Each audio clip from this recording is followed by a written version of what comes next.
एक पार्टी के दौरान मेरी गर्लफ्रेंड ट्रुथ और डेयर गेम में हार जाती है, जिस पर उसे अपनी जिंदगी के सबसे अफसोसजनक इंसान को कॉल करना पड़ता है। फिर वह फोन के दूसरी तरफ मौजूद इंसान से पूछती है, अगर मैं अभी तुम्हारे पास आ जाऊं तो क्या तुम मुझे रहने के लिए एक घर दोगे? यह सुनते ही पूरा हॉल एकदम शांत हो जाता है। सभी लोगों को लगता है कि मैं गुस्से से अपना आपा खो दूंगा और टेबल पलट दूंगा, लेकिन उनकी उम्मीदों के उलट मैं बस शांति से अपनी रिंग फिंगर से अंगूठी उतार देता हूँ। हमने अभी तक मैरिज रजिस्टर नहीं करवाई है, इसलिए अभी भी देर नहीं हुई है, तो चलो ब्रेकअप कर लेते हैं। मैं अपनी जगह उसे दे देता हूँ। यह कहने के बाद मैं लियू रुयान को कुछ कहने का मौका दिए बिना ही मुड़कर वहां से चला गया। रास्ते में मैं जिंगबई में एक फोन कॉल करता हूँ। पापा, मम्मी, मैं आखिरकार घर लौट रहा हूँ, मैरिज के लिए भी तैयार हूँ। यह सुनकर दूसरी तरफ से खुशी भरी आवाज आती है, बेटा आखिरकार तुम्हें समझ आ ही गया। तुम लिन ग्रुप के इकलौते वारिस हो। अगर इतने सालों से तुम बाहर जाकर खुद को ट्रेन करने की जिद नहीं करते तो अब तक शादी भी हो चुकी होती और कंपनी भी संभाल रहे होते। जिस पर मेरे माता पिता आगे कहते हैं, हमने तुम्हारे लिए पार्टनर भी पहले से चुन रखा है, बस तुम्हारे यहाँ कहने का इंतजार था। उनकी आवाज में साफ खुशी झलक रही थी, जिसे सुनकर मुझे थोड़ा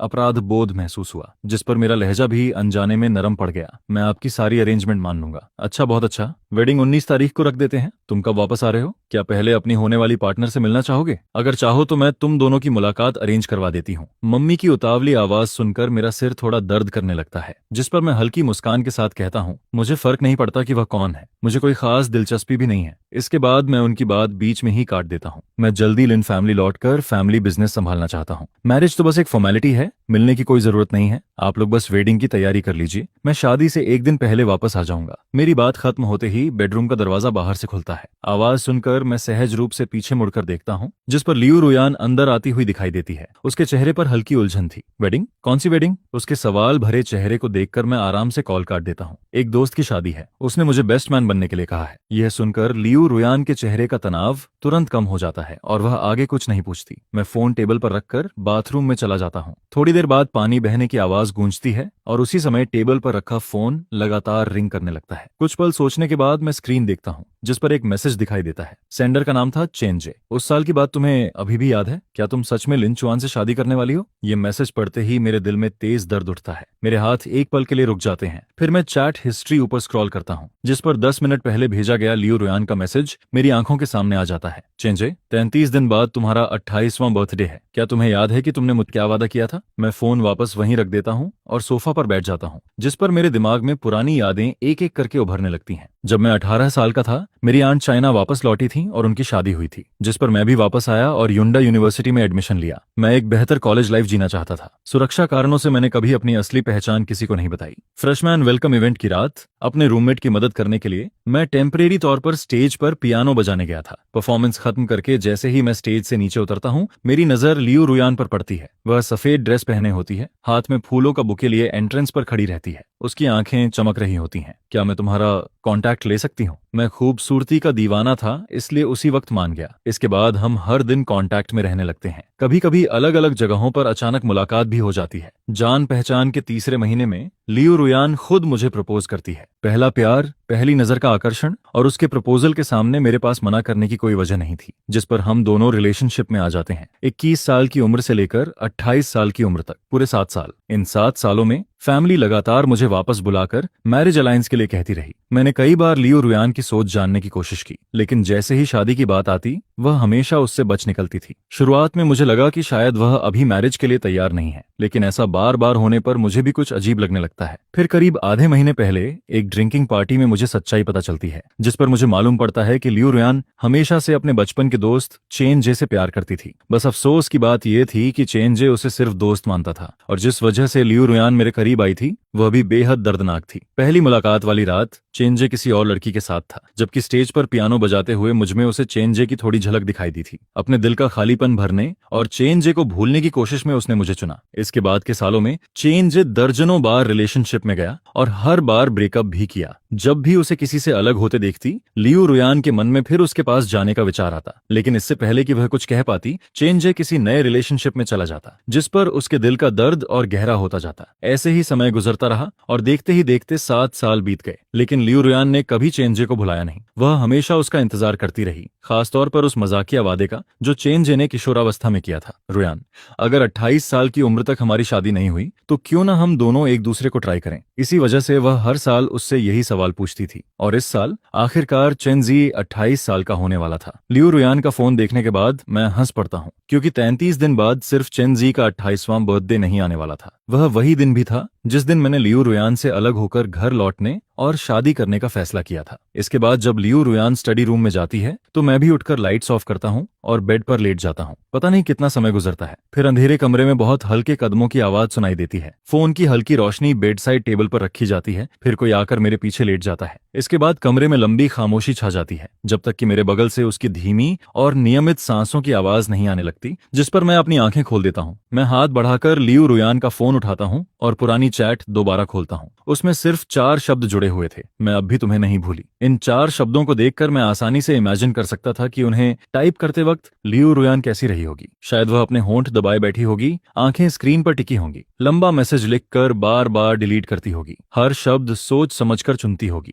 उसे डर भी रहा होगा कि उसकी फीलिंग्स बहुत जल्दी समझ ली जाएं, और यह डर भी कि कहीं समझी ही न जाएं। ऐसी सावधानी और झिझक मैंने उसमें सिर्फ चेन जे के सामने ही देखी थी। यह सोचकर मेरे होंठों पर एक कड़वी मुस्कान आ जाती है। वह पूरे दिल से उस 28 साल वाले वादे का इंतजार कर रही थी, पूरे दिल से चेन जे के उससे शादी करने की हाँ का इंतजार कर रही थी। उस रात मैं पूरी तरह जागता रहा, आंखें बंद थीं, लेकिन नींद बिल्कुल नहीं आई। सुबह होते ही बगल से हल्की सरसराहट की आवाज आती है, जिस पर मैं आंखें खोल देता हूँ। लियू रुयान हाथों पर लोशन लगा रही होती है, फिर वह उलझन भरे चेहरे के साथ मेरी तरफ देखती है। आज इतनी जल्दी क्यों उठ गए, कोई काम है क्या? मैं काफी देर तक चुप रहता हूँ, फिर धीरे से कहता हूँ, आज तुम्हारा बर्थडे है, क्या तुम भूल गई हो? यह सुनते ही लियू रुयान एक पल के लिए ठिठक गई, जिस पर लियू रुयान कुछ पल चुप रहती है और फिर सिर हिलाकर हामी भर देती है। पिछले आधे महीने से लियू रुयान का पूरा ध्यान सिर्फ उस 28 साल वाले वादे पर था। चेन जे के अलावा वह किसी और चीज के बारे में सोच ही नहीं रही थी। अब तो हाल यह था कि उसे अपना बर्थडे तक याद नहीं रहा। यह सोचकर मेरा दिल और भी भारी हो जाता है। पिछले 2 महीनों से मैं उसके लिए सरप्राइज तैयार करने में लगा था, लेकिन आखिर में मेरी सारी मेहनत बेकार चली गई। मेरे दिल में कड़वाहट भर जाती है, जिस पर लियू रुयान मेरे बदलते चेहरे पर ध्यान दिए बिना कहती है, बस साधारण सा सेलिब्रेशन कर लेना, पहले की तरह इतना ग्रैंड करने की जरूरत नहीं है। पिछले कई सालों से मैं हमेशा उसकी बर्थडे पार्टी को खास बनाने की पूरी कोशिश करता था, सिर्फ इसलिए कि वह खुश रहे, लेकिन उसने कभी मेरी मेहनत और त्याग को अहमियत नहीं दी। इसलिए उसकी बात सुनकर मेरी आवाज में हल्का सा आत्मव्यंग्य आ जाता है। पार्टी की सारी तैयारी हो चुकी है, सभी लोगों ने आने का वादा किया है, इसलिए अब इसे कैंसिल नहीं किया जा सकता। 3 महीने पहले से तैयारी शुरू कर दी थी। उस समय मुझे नहीं पता था कि तुम्हारे दिल में कोई और है। अगर पहले से पता होता तो मैं ये पार्टी कभी ऑर्गेनाइज नहीं करता। मेरी बात सुनकर लियू रुयान कुछ नहीं कहती, फिर वह फोन उठाती है और बेडरूम से बाहर चली जाती है, जिस पर उसके मुड़ने से पहले मैं उसकी हल्की सिकुड़ी हुई भौहें देख लेता हूँ। कंपनी पहुंचने के बाद मैं सीधे मैनेजर के ऑफिस में जाकर रेजिग्नेशन लेटर जमा कर देता हूँ। जब मैं बाहर निकलता हूँ तो मेरे हाथ में रेजिग्नेशन देखकर पूरा ऑफिस जैसे फट पड़ता है। शाओचुआन, तुम सच में जा रहे हो? अभी तो बताया और तुरंत इस्तीफा भी दे दिया। नई जॉब मिल गई क्या, या फिर घर जाकर अरबों की प्रॉपर्टी इनहेरिट करने वाले हो? सभी की चिंता और जिज्ञासा सुनकर मैं अपना सामान नीचे रखता हूँ और हल्की मुस्कान के साथ कहता हूँ, मैं शादी करने वापस जा रहा हूँ। यह सुनते ही सभी को जैसे सब समझ आ जाता है, जिस पर वे लगातार सिर हिलाने लगते हैं। मेरे सबसे करीबी कॉलीग छिन हाओ आगे बढ़कर पूछता है, चाओचुआन, आखिरकार तुम्हारी गर्लफ्रेंड शादी के लिए मान गई?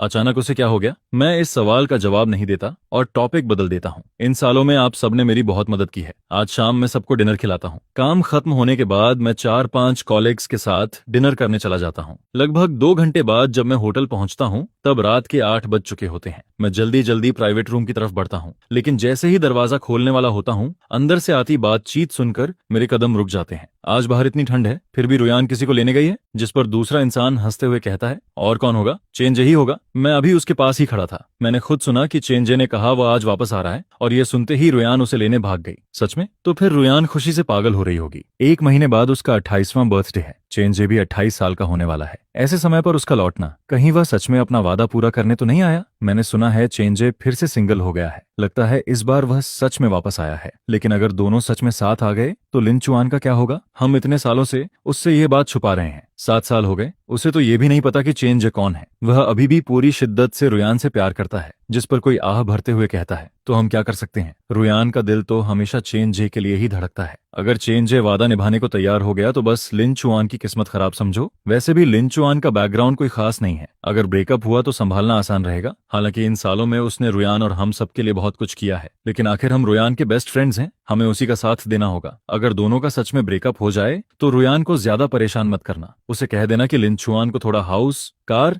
या कुछ पैसे दे दे, ब्रेकअप कंपेंसेशन समझ लेना। मैं चुपचाप यह सब सुनता रहता हूँ। मेरे चेहरे पर कोई रिएक्शन नहीं आता। फिर अचानक मेरे मन में वहां से चले जाने का ख्याल आता है। अजीब बात यह थी कि अब मुझे आधे महीने पहले जैसी तकलीफ नहीं हो रही थी, बल्कि सब कुछ थोड़ा हास्यास्पद लग रहा था। लियो रोयान मुझसे ब्रेकअप करना चाहती थी और इसके लिए अपने बेस्ट फ्रेंड से प्लानिंग भी कर चुकी थी। 7 साल तक मैं आखिर किस चीज को रिलेशनशिप समझकर जीता रहा। बस अफसोस इतना था कि इस बार जाने वाला इंसान मैं था। उसी समय कुछ वेटर्स शराब लेकर अंदर जाते हैं, जिस पर मैं जल्दी से पीछे हट जाता हूँ। दरवाजा खुलते ही अंदर की सारी बातचीत अचानक बंद हो जाती है, जैसे कुछ हुआ ही ना हो। मैं हल्की मुस्कान के साथ अंदर जाता हूँ और सभी को ग्रीटिंग करता हूँ। थोड़ी देर सोशलाइजिंग करने के बाद प्राइवेट रूम का दरवाजा दोबारा खुलता है, जिस पर लियो रोयान एक अनजान आदमी को साथ लेकर अंदर आती है। उसकी हाइट और बॉडी शेप देखकर मैं कुछ पल के लिए चुप हो जाता हूँ, क्योंकि वह 3-4 हिस्सों तक मुझसे मिलता जुलता था। लियो रोयान उसे पूरे रूम में घुमाकर सबसे मिलवाती है। आखिर में वह उसे लेकर मेरे सामने आती है। यह मेरा बचपन का सबसे अच्छा दोस्त है। वह थोड़ा रुकती है, फिर कहती है चैनजे। इसके बाद वह मेरी तरफ देखकर बोलती है, और यह मेरा एक साधारण दोस्त है, लिंचुआन। यह कहते समय लियो रोयान पहले से तैयार थी कि शायद मैं गुस्सा हो जाऊंगा, लेकिन मेरी प्रतिक्रिया उसकी उम्मीद से बिल्कुल अलग थी। मैं सिर्फ उसकी तरफ गहराई से देखता हूँ, फिर 2 कदम पीछे हटकर दोनों से थोड़ा डिस्टेंस बना लेता हूँ। मेरे होठों पर हल्की मुस्कान आ जाती है। हेलो ब्रदर चेन, मैं लियो रोयान का एक साधारण दोस्त हूँ। मेरी बात सुनकर लियो रोयान कुछ सेकंड के लिए स्तब्ध रह जाती है। इसके बाद रूम का माहौल फिर से सामान्य हो जाता है। चैनजे का स्वभाव काफी खुला हुआ था। वह हर किसी से आसानी से घुल मिल जाता है। हाथ में वाइन ग्लास लेकर वह रूम के एक कोने से दूसरे कोने तक घूमता रहता है। फिर वह लोगों को ड्रिंकिंग गेम्स खेलने के लिए इकट्ठा कर लेता है। कुछ देर बाद उसके हाथ में कार्ड्स होते हैं, जिस पर वह किसी से वाटरमेलन लाने को कहता है। लियो रोयान बिना सोचे अपनी ही फोर्क से एक वाटरमेलन पीस उठाकर उसे खिला देती है। चेनजे भी इसे कोई बड़ी बात नहीं मानता। कुछ बाइट खाने के बाद वह सीधे उसके वाइन ग्लास से आधी वाइन पी लेता है। मैं कुछ मीटर दूर बैठा यह सब देखता रहता हूँ, जिस पर मेरी नजर लियो रोयान के हाथ में पकड़े उसी ग्लास पर टिक जाती है। वह बार बार उसी ग्लास से वाइन पीती रहती है और हर बार ठीक उसी जगह से पीती है जहां कुछ पल पहले चेनजे के होंठ लगे थे। धीरे धीरे वह नशे में आने लगती है, लेकिन बर्थडे पार्टी का सबसे जरूरी हिस्सा अभी बाकी था। सभी लोग बर्थडे सॉन्ग गाने लगते हैं और उसे कैंडल बुझाने के लिए खड़ा करते हैं, जिस पर पूरा रूम अचानक शांत हो जाता है। मैं खुद उठकर केक लाता हूँ और कैंडल्स लगाता हूँ। 28 नंबर वाली कैंडल देखकर लियो रोयान अपनी कनपटी दबाती है, जैसे नशा कम करने की कोशिश कर रही हो। फिर उसकी धुंधली नजर पूरे रूम में घूमती है। अचानक वह एक उंगली ऊपर उठाती है। इस साल मैं विश नहीं मांगना चाहती, मैं एक सवाल पूछना चाहती हूँ। यह कहते हुए वह सीधा चेन जरे की तरफ इशारा करती है। उसकी नशे में डूबी आंखें भी उसी पर टिकी रहती हैं। ब्रोदर चेन, तुम जल्द ही 28 साल के होने वाले हो। मैं तुमसे एक सवाल पूछना चाहती हूँ। क्या इस समय तुम्हारी कोई गर्लफ्रेंड है? यह सवाल सुनते ही रूम में बैठे सभी लोग एक दूसरे की तरफ देखने लगते हैं। चारों तरफ से आती नजरों का सामना करते हुए चेनजे अपनी बैठने की पोजीशन ठीक करता है। फिर शांत स्वर में जवाब देता है, फिलहाल नहीं। उसके जवाब के बाद कुछ सेकंड की खामोशी छा जाती है। फिर अचानक कोई जोर से चिल्लाता है, वाह, और पूरा रूम शोर से भर जाता है। नशे में धुत बेस्ट फ्रेंड्स उछलकर खड़े हो जाते हैं। वे लियो रोयान को घेर लेते हैं और नाचने गाने लगते हैं। इस पूरे हंगामे के बीच मैं अपनी जगह पर शांत बैठा रहता हूँ, बिल्कुल वैसे ही जैसे एक साधारण दोस्त जिसे कुछ भी पता नहीं है। सुबह होने तक पार्टी चलती रहती है। जब सभी लोग चले जाते हैं तब मैं लियो रोयान को सहारा देकर कार तक ले जाता हूँ। वह अभी भी पहले वाली खुशी में डूबी हुई थी। मेरी गोद में सिर रखकर वह दिल की बहुत सारी बातें कहने लगती है, जिस पर उसकी आवाज धीरे धीरे भर्रा जाती है। वह रूंधे गले के साथ बोलना शुरू करती है। वह रूंधे हुए गले से कहती है, मत जाओ, मेरे पास ही रहो प्लीज। आखिर बाकी सबको मौका मिल सकता है तो मुझे क्यों नहीं? मैंने तुम्हारा बहुत सालों तक इंतजार किया है, हर दिन तुम्हारा इंतजार किया है। उसकी यह बातें सुनकर आगे बैठा ड्राइवर भी चुपके से मुस्कुरा देता है, जिस पर कार से उतरते समय वह मुझे शराब में धुत लियो रोयान को संभालते हुए देखता है और मजाक में कहता है, भाई, आपकी गर्लफ्रेंड तो आपसे बहुत प्यार करती है। मैं हल्की मुस्कान देता हूँ, लेकिन दिल के अंदर एक चुभन सी उठती है, क्योंकि वह चेन जैसे प्यार करती थी, मुझसे नहीं। अगली सुबह जब लियो रोयान का नशा उतरता है तो उसे पिछली रात की बातें याद आ जाती हैं, जिस पर वह जल्दी से मेरे पास आकर सफाई देने लगती है। कल क्लब में मुझे बहुत लोगों ने ड्रिंक करा दी थी। शायद मैंने बहुत सी बेकार बातें कर दी। सब शराब का असर था, बकवास कर रही थी मैं। तुम दिल पर मत लेना। मैंने सोचा भी नहीं था कि उसे पिछली रात की बातें याद रहेंगी, और यह भी नहीं सोचा था कि वह इतना खराब बहाना बनाएगी। लेकिन फिर भी मैं शांत रहता हूँ और उसके साथ यह ड्रामा निभाता हूँ। मैं हल्के से सिर हिला देता हूँ, कोई बात नहीं, मैं समझता हूँ। न जाने क्यों मेरे इस शांत चेहरे को देखकर और कल चेन जे से उसका परिचय करवाने के समय मेरी प्रतिक्रिया याद करके लियो रोयान अचानक बेचैन हो जाती है। वह कुछ देर सोचती रहती है, फिर जल्दी से टॉपिक बदल देती है। कल मैं सबके साथ ड्रिंक करने में बिजी हो गई थी, तुम्हें इग्नोर कर दिया। लिंचॉन, क्या तुम मुझसे नाराज हो? चलो आज हम डेट पर चलते हैं। मैं कुछ कहने ही वाला था कि वह फिर बोल पड़ती है, आज शाम को। मैं सीधे मना करना चाहता था, लेकिन मेरे इनकार को देखकर वह और ज्यादा अपराध बोध महसूस करने लगती, जिस पर वह लगातार मुझे मनाने की कोशिश करती है। आखिरकार मैं मना नहीं कर पाता और हाँ कह देता हूँ। शाम को मैं कपड़े बदलकर बाहर जाने की तैयारी करता हूँ। उसी समय किन हाओ का मैसेज आता है। लिंचुआन, क्या तुमने अपनी गर्लफ्रेंड को नहीं बताया कि तुमने जॉब छोड़ दी है? वह अभी कंपनी में तुम्हें ढूंढने आई थी और अभी बहुत गुस्से में लग रही है। मैं मैसेज पूरा भी नहीं पढ़ पाता कि लियो रुयान का फोन आ जाता है। स्क्रीन पर उसका नाम देखते ही मेरी आंखें सिकुड़ जाती हैं। कुछ सेकंड सोचने के बाद मैं कॉल रिसीव कर लेता हूँ। तुरंत उसकी नाराज आवाज सुनाई देती है। तुम्हारे कॉलेग्स ने कहा कि तुम जॉब छोड़कर शादी करने जा रहे हो। मैं अभी कोई बहाना सोच ही रहा था कि वह ठंडी आवाज में आगे बोलती है, मैंने पहले ही तुमसे कहा था, अभी मेरा शादी करने का कोई इरादा नहीं है। तभी मुझे समझ आता है, लियो रुयान को लगा कि मैं उस पर शादी का दबाव बना रहा हूँ, इसलिए वह इतनी भड़क गई थी। मैं धैर्य से समझाता हूँ, मैं तो बस कोलीग्स से मजाक कर रहा था। ऐसी बात सच कैसे हो सकती है? जॉब इसलिए छोड़ी क्योंकि हाल ही में थोड़ा थक गया हूँ। यह सुनते ही उसकी आवाज कुछ नरम पड़ जाती है। आगे से ऐसे मजाक मत किया करो। मैं धीमी आवाज में पूछता हूँ, तुम अभी कहाँ आने हो? जरूरत हो तो मैं तुम्हारे पास आ जाऊं? मैं अपना एड्रेस बताने ही वाला था कि अचानक फोन के दूसरी तरफ से बहुत हल्की हंसी सुनाई देती है। वह हंसी चेंजे की लग रही थी, जिस पर मेरे होंठों तक आया हुआ एड्रेस वापस निगल लिया जाता है। अगले ही पल कॉल कट जाती है। धीरे धीरे अंधेरी होती स्क्रीन को देखते हुए मेरे होंठों पर व्यंग्य भरी मुस्कान आ जाती है। अगर वह सच में मेरे पास आना चाहती है तो फोन इतनी जल्दी क्यों काटती? वह तो बस औपचारिकता निभा रही थी और मैं बेवकूफों की तरह उसे सच मानने लगा था। इसके बाद मैं टैक्सी लेकर उस रेस्टोरेंट की तरफ निकल जाता हूँ जहां मिलने का तय हुआ था। मेरा नाम सुनते ही स्टाफ मुझे ऊपर वाले फ्लोर के प्राइवेट रूम तक ले जाता है। दरवाजा खुलते ही मेरे सामने खाने से भरी पूरी टेबल दिखाई देती है, लेकिन वहां कोई इंसान नहीं था। मेरे चेहरे पर सवाल देखकर स्टाफ सम्मान से समझाता है, मिस लियो ने 10 मिनट पहले टेबल रिजर्व की थी। उन्होंने कहा था कि आप पहले लंच कर लें। उन्हें कोई जरूरी काम आ गया है, इसलिए शायद थोड़ी देर से आएंगी। जिस पर मुझे तुरंत सब समझ आ जाता है। अभी हुई फोन कॉल याद आते ही मैं मन ही मन मुस्कुरा देता हूँ। शायद वो फिर चेंजे के साथ चली गई थी। असल में मेरे लिए यह कोई नई बात नहीं थी। जब भी वह अपने दिल के इंसान के साथ होती थी, बाकी सारी चीजें उसके लिए महत्व खो देती थीं। मैं ज्यादा नहीं सोचता और सीधे प्राइवेट रूम में बैठ जाता हूँ। स्टाफ बड़े उत्साह से हर डिश का परिचय देता है। मेरे सामने पूरी टेबल सी फूड से भरी हुई थी, जिस पर मैं हल्का सा भौहें सिकोड़ लेता हूँ। यूरोप में बिताए गए वर्षों के दौरान मैंने इतना सी फूड खाया था कि अब उससे ऊब चुका था। देश लौटने के बाद भी मेरी यह आदत नहीं बदली। अगर पहले की बात होती तो लियो रुयान की पसंद के लिए मैं चुपचाप ये सब खा लेता, लेकिन अब मैं खुद को और मजबूर नहीं करना चाहता था। मैं सीधे स्टाफ से कहता हूँ, ये सब हटा दीजिए। स्टाफ घबरा जाता है। सर, मिस लियो पहले ही पेमेंट कर चुकी हैं। ये सब बहुत महंगा है। अगर हटाया गया तो रिफंड नहीं मिलेगा। मैं जेब से कार्ड निकालकर उसकी तरफ बढ़ा देता हूँ। मुझे पता है, सब हटाइए और नया मेन्यू लाइए। ये कार्ड स्वाइप कर दीजिए। चिंता मत कीजिए, मैं पे कर सकता हूँ। जब तक मेरा खाना खत्म होता है, लियो रुयान फिर भी नहीं आती, जिस पर मैं उसका इंतजार किए बिना पेमेंट करता हूँ और वापस लौट जाता हूँ। रास्ते में ही कुछ मैसेजेस आने लगते हैं। लिंचुआन, क्या आज रात तुम कहीं और रुक सकते हो? चेंजे अभी अभी वापस आया है। उसका पुराना घर साफ नहीं हुआ, इसलिए वहां नहीं रह सकता और उसकी तबीयत भी ठीक नहीं है। उसका पेट खराब है। कोई देखभाल करने वाला होना चाहिए। मैं चाहती हूँ कि वह आज रात यहाँ रुक जाए। क्या ये ठीक रहेगा?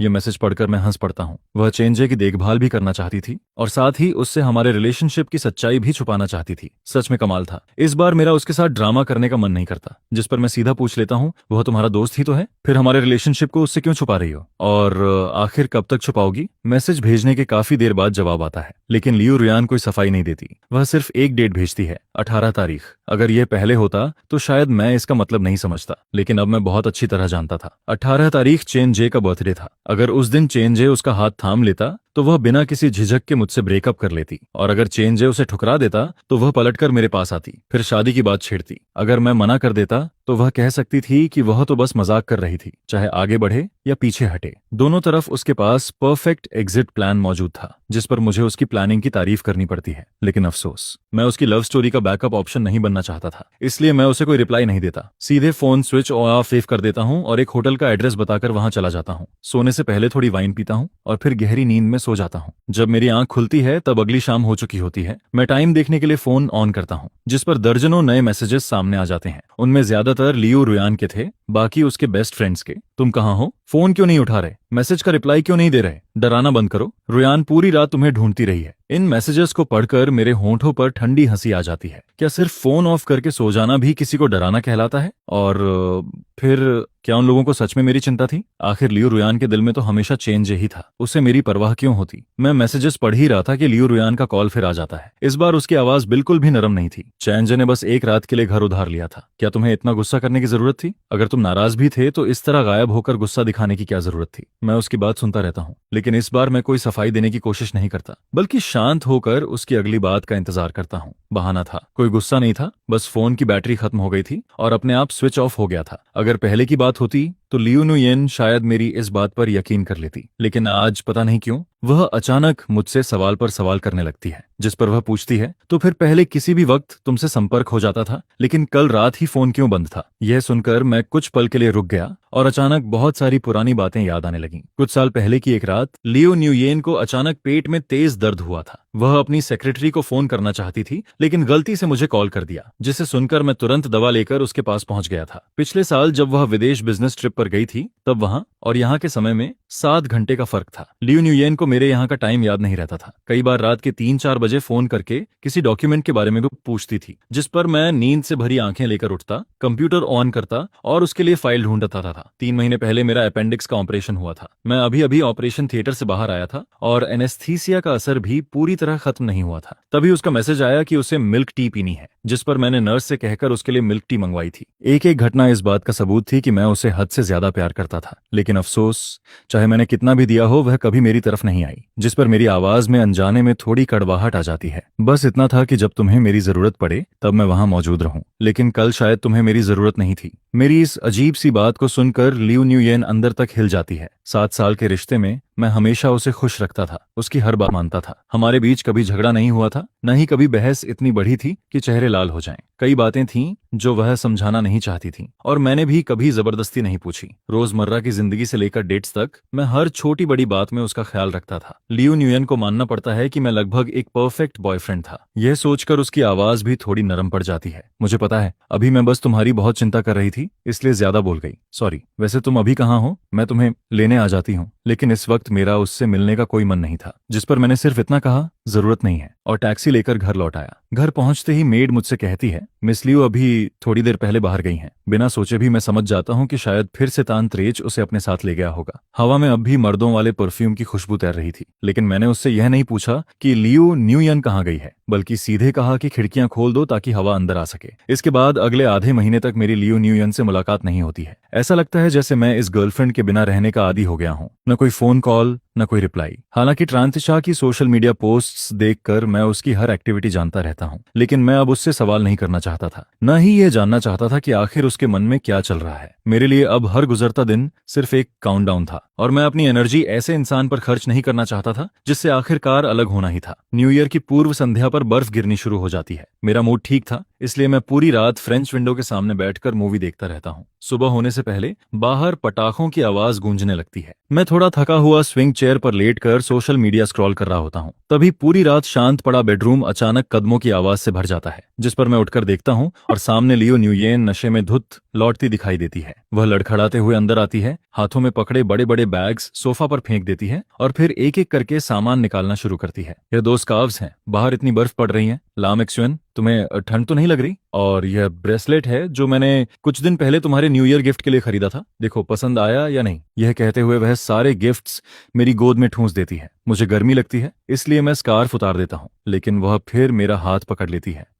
सॉरी, इन दिनों मैं बहुत बिजी थी, इसलिए तुमसे मिलने नहीं आ पाई। क्या तुम फिर से नाराज हो गए? पिछली बार भी मुझे तुम्हें इंतजार नहीं करवाना चाहिए था। मुझे माफ कर दो ना, हम दोनों आगे से अच्छे से रहेंगे। यह कहते कहते वह मेरे करीब झुकती है और मुझे किस करने की कोशिश करती है, लेकिन मैं उसके शरीर से आती शराब की गंध बिल्कुल बर्दाश्त नहीं कर पाता और मुझे समझ भी नहीं आता कि वह आखिर करना क्या चाहती है। काफी मुश्किल से मैं उसे बेडरूम तक ले जाकर सुला देता हूँ। उसके सो जाने के बाद मैं लिविंग रूम में बिखरे बैग्स समेटने लगता हूँ और फिर उसका फोन उठा लेता हूँ। तभी सोशल मीडिया की नोटिफिकेशंस लगातार सामने आने लगती हैं, लेकिन उनमें सबसे ज्यादा ध्यान ट्रान की पोस्ट खींच लेती है। उसने 9 तस्वीरें पोस्ट की थीं। हर फोटो में वह बर्फ के बीच एक लड़की के साथ था और कैप्शन उससे भी ज्यादा दिलचस्प था, पहली बर्फबारी में आखिरकार सही इंसान से मुलाकात बात हो गई। यह देखकर मेरे मन के सारे शक खत्म हो जाते हैं। अब समझ आता है कि लियू न्यूये अचानक नशे में मेरे पास वापस क्यों आई थी और क्यों उसने खुद पहल करके मुझसे सुलह करने की कोशिश की, क्योंकि जिस इंसान से वह प्यार करती थी वह अब किसी और के साथ नया रिश्ता रिश्ता शुरू कर चुका था। अगर ऐसा नहीं होता तो वह मुझे जैसे पुराने इंसान को कैसे याद करती, जिस पर मेरी आंखों में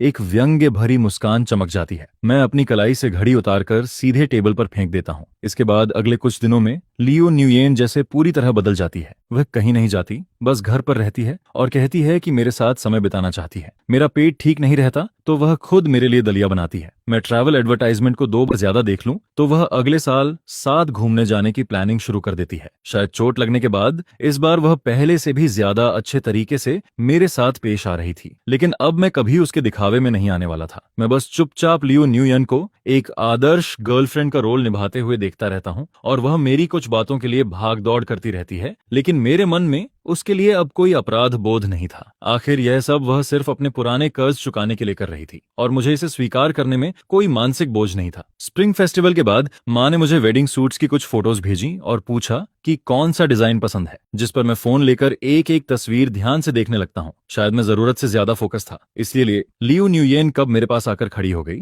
मुझे बिल्कुल पता नहीं चला। जब तक उसने मेरा फोन खींच नहीं लिया तब तक मुझे एहसास ही नहीं हुआ, और जैसे ही मैंने मुड़कर देखा उसका चेहरा पूरी तरह काला पड़ चुका था। दूल्हे का सूट? तुम ग्रूम सूट क्यों देख रहे हो? मैं बिना पलक झपकाए झूठ बोल देता हूँ। पिछली बार बताया था ना, एक दोस्त की शादी होने वाली है, उसके वेडिंग सूट में थोड़ी दिक्कत आ गई है तो नया बनवाना पड़ रहा है। उसने मुझसे राय मांगी थी। मेरे चेहरे पर कोई बदलाव न देखकर लियो न्यूये का शक धीरे धीरे कम हो जाता है। वह फोन वापस देती है और अचानक पूछती है, तुम्हें शादी की डेट याद है? उस दिन मेरे साथ चलोगे? उसकी गंभीर शक्ल देखकर मेरे चेहरे पर अजीब सा एक्सप्रेशन आ जाता है। 19 फरवरी? तुम सच में जाना चाहती हो? जिस पर लियो न्यूयेन कुछ पल के लिए चौंक जाती है और मैं उसकी तरफ देखता हुआ चुपचाप उसके जवाब का इंतजार करने लगता हूँ। काफी देर की खामोशी के बाद वह आखिर मजबूर मुस्कान के साथ जवाब देने लगती है। वह बेहद मजबूरी वाली मुस्कान के साथ बात टालते हुए कहती है, उस वक्त देखा जाएगा। उस सवाल के बाद से ही लियो न्यूयेन फिर से उदासी में डूब जाती है। पूरा दिन ऐसा लगता है जैसे वह किसी ख्याल में खोई हुई हो। उसका मन कहीं और ही भटक रहा था, जिस पर मैं भी उस शादी का बहाना बनाकर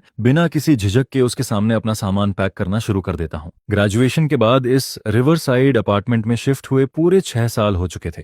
मैं सिर्फ वही चीजें सूटकेस में रखता हूँ जो मैंने खुद खरीदी थी। बाकी किसी भी सामान को साथ ले जाने का इरादा नहीं था। वैसे भी जिंगबे पहुंचकर जो चाहिए होगा दोबारा खरीद लूंगा, लेकिन कुछ चीजें मैंने जानबूझकर यहीं छोड़ दी, क्योंकि कभी कभी लियो न्यूयन अचानक मेरे सामान को देखने लगती थी, जिस पर अगर वह सूटकेस के अंदर झांकती तो उसे कुछ भी अजीब नहीं लगता। उसने कभी मुझसे एक भी सवाल नहीं पूछा। मुझे पता था कि इस वक्त उसका पूरा ध्यान ट्रान त्रेच के बर्थडे इन्विटेशन पर लगा हुआ है। वह उम्मीद कर रही थी कि उसे पार्टी का निमंत्रण जरूर मिलेगा, जिसकी वजह से उसे बिल्कुल एहसास नहीं हुआ कि मैं चुपके चुपके अपनी बहुत सी पर्सनल बिलोंगिंग्स फेंक चुका हूँ। यहाँ तक कि वे कपल आइटम्स भी, जिन्हें मैं पहले खजाने की तरह संभाल कर रखता था, अब भी अपनी जगह पर पड़े थे। इसलिए उसे जरा भी शक नहीं हुआ कि इस बार मेरा जाना हमेशा के लिए होगा। आखिर उसकी नजर में तो मैं वह इंसान था जो उसके लिए अपनी जान तक दे सकता था। तो फिर वह कैसे सोच सकती थी कि मैं सच में सब कुछ छोड़कर हमेशा के लिए जा रहा हूँ? जिस पर मैं बेहद हल्के मन से अपनी पैकिंग पूरी करता रहता हूँ। 18 फरवरी को मौसम बहुत उदास था। आसमान ऐसा लग रहा था जैसे किसी भी वक्त बारिश शुरू हो जाएगी। लियो न्यूयन सोफा पर बैठी लगातार फोन देख रही थी। मैं थोड़ी देर से उठा और डाइनिंग टेबल पर बैठकर नाश्ता करने लगा, जिस पर मेड आसमान की तरफ देखकर पूछती है, मिस्टर लाम, लगता है बारिश आने वाली है, क्या एयरपोर्ट थोड़ा जल्दी नहीं निकलना चाहिए? यह सुनकर लियो न्यूयन तुरंत सिर उठाती है। एयरपोर्ट क्यों जाना है? फिर उसे अचानक याद आता है, ओ कल शादी में जाना है। उस दिन मैंने कहा था कि सोचूंगी। अब फैसला कर लिया क्या?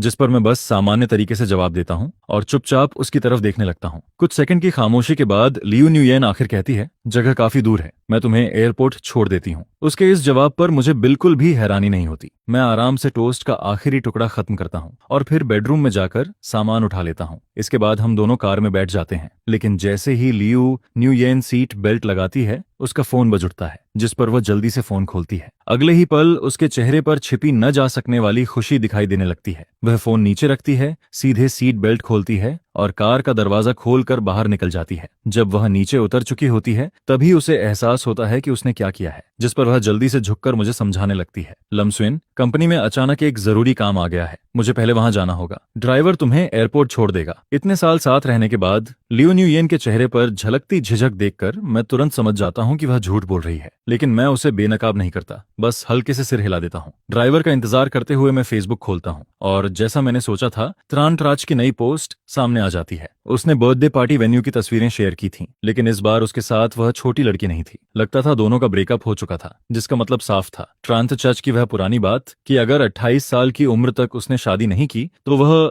लियो न्यूयन के साथ रहेगा, अब फिर से उम्मीद बनकर लौट आई थी। शायद इसी वजह से वह इतना खुश था। कुछ देर बाद ड्राइवर पहुंच जाता है और उसी वक्त लियो न्यूयन भी सफेद रंग की खूबसूरत ड्रेस पहनकर स्पोर्ट्स कार में बैठती दिखाई देती है। वह विंडो नीचे करती है और मुस्कुराकर मेरी तरफ हाथ हिलाती है। तुम कब वापस आओगे? जिस पर मैं सिर्फ मुस्कुरा देता हूँ, लेकिन कोई जवाब नहीं देता। लियो न्यूयन भी इस बात पर ध्यान नहीं देती और तेज रफ्तार में वहां से निकल जाती है। पैसेंजर सीट पर बैठकर उस स्पोर्ट्स कार को दूर जाते हुए देखता रहता हूँ, जब तक वह पूरी तरह नजरों से ओझल नहीं हो जाती। जिस पर मैं धीरे से ड्राइवर से कहता हूँ, चलो। बाहर हल्की बारिश शुरू हो चुकी थी। बारिश की बूंदें शीशे पर गिरती हैं और धीरे धीरे बाहर का नजारा धुंधला होने लगता है। लेकिन अब मेरा भी देखने का मन नहीं था। मैं मन ही मन आखिरी बार अलविदा कहता हूँ, अलविदा, अब कभी मुलाकात नहीं होगी। प्लेन में चढ़ने से पहले मुझे पापा का फोन आता है, कितने बजे पहुंचोगे? मैंने ड्राइवर भेज दिया है। मैं भी जल्दी घर पहुंचना चाहता था, जिस पर मैंने मना नहीं किया। कल रात मेरी नींद पूरी नहीं हुई थी, इसलिए प्लेन में बैठते ही मुझे नींद आने लगती है और 2 घंटे से ज्यादा की फ्लाइट मैं लगभग पूरी सोते हुए बिताता हूँ। जिंगबई पहुंचने के बाद मैं कैप और सनग्लासेस लगाकर अराइवल गेट से बाहर निकलता हूँ, लेकिन बाहर आते ही कोई मेरा रास्ता रोक लेता है। लामेक्सुएन, उस साफ और मधुर आवाज को सुनकर मैं आधी नींद में ही सिर हिला देता हूँ। अंकल लैम ने मुझे आपको लेने भेजा है। मैं आंखें सिकोड़कर थाम हूसो को देखता हूँ और मन ही मन सोचता हूँ कि शायद यही ड्राइवर है, लेकिन इतनी खूबसूरत लड़की ड्राइवर कैसे हो सकती है? इसके बाद मैं कार में बैठते ही फिर से विंडो के सहारे सो जाता हूँ। जब मेरी आंख खुलती है तो बाहर एक अनजान विला दिखाई देता है, जिस पर मैं हैरानी से पूछता हूँ, यह मेरा घर तो नहीं है? मेरी प्रतिक्रिया देखकर थाम हूसो हल्का सा हंस देती है। आज नहीं है, लेकिन कल से होगा, और सही कहूं तो यह हमारा न्यू हाउस है। उसका जवाब सुनकर मैं पूरी तरह स्तब्ध रह जाता हूँ। मेरी सारी नींद एक झटके में गायब हो जाती है। मैं कैप और सनग्लासेस उतारता हूँ और नीचे देखकर थाम हूसो की तरफ देखता हूँ, जिस पर उसकी मुस्कुराती आंखें सीधे मेरी नजरों से टकराती हैं। मेरे चेहरे की हैरानी देखकर वह तुरंत कारण समझ जाती है और खुद ही हाथ आगे बढ़ाकर कहती है, वैसे मैं अपना परिचय देना भूल गई। मिस्टर लाम, मेरा नाम थाम हूसो है। मैं थोड़ा असहज होकर मुस्कुराता हूँ और जल्दी से उसका हाथ मिलाता हूँ। सॉरी, अभी नींद पूरी तरह खुली नहीं थी, इसलिए पहचान नहीं पाया। जिस पर थाम हूसो हल्के से मुस्कुराती है।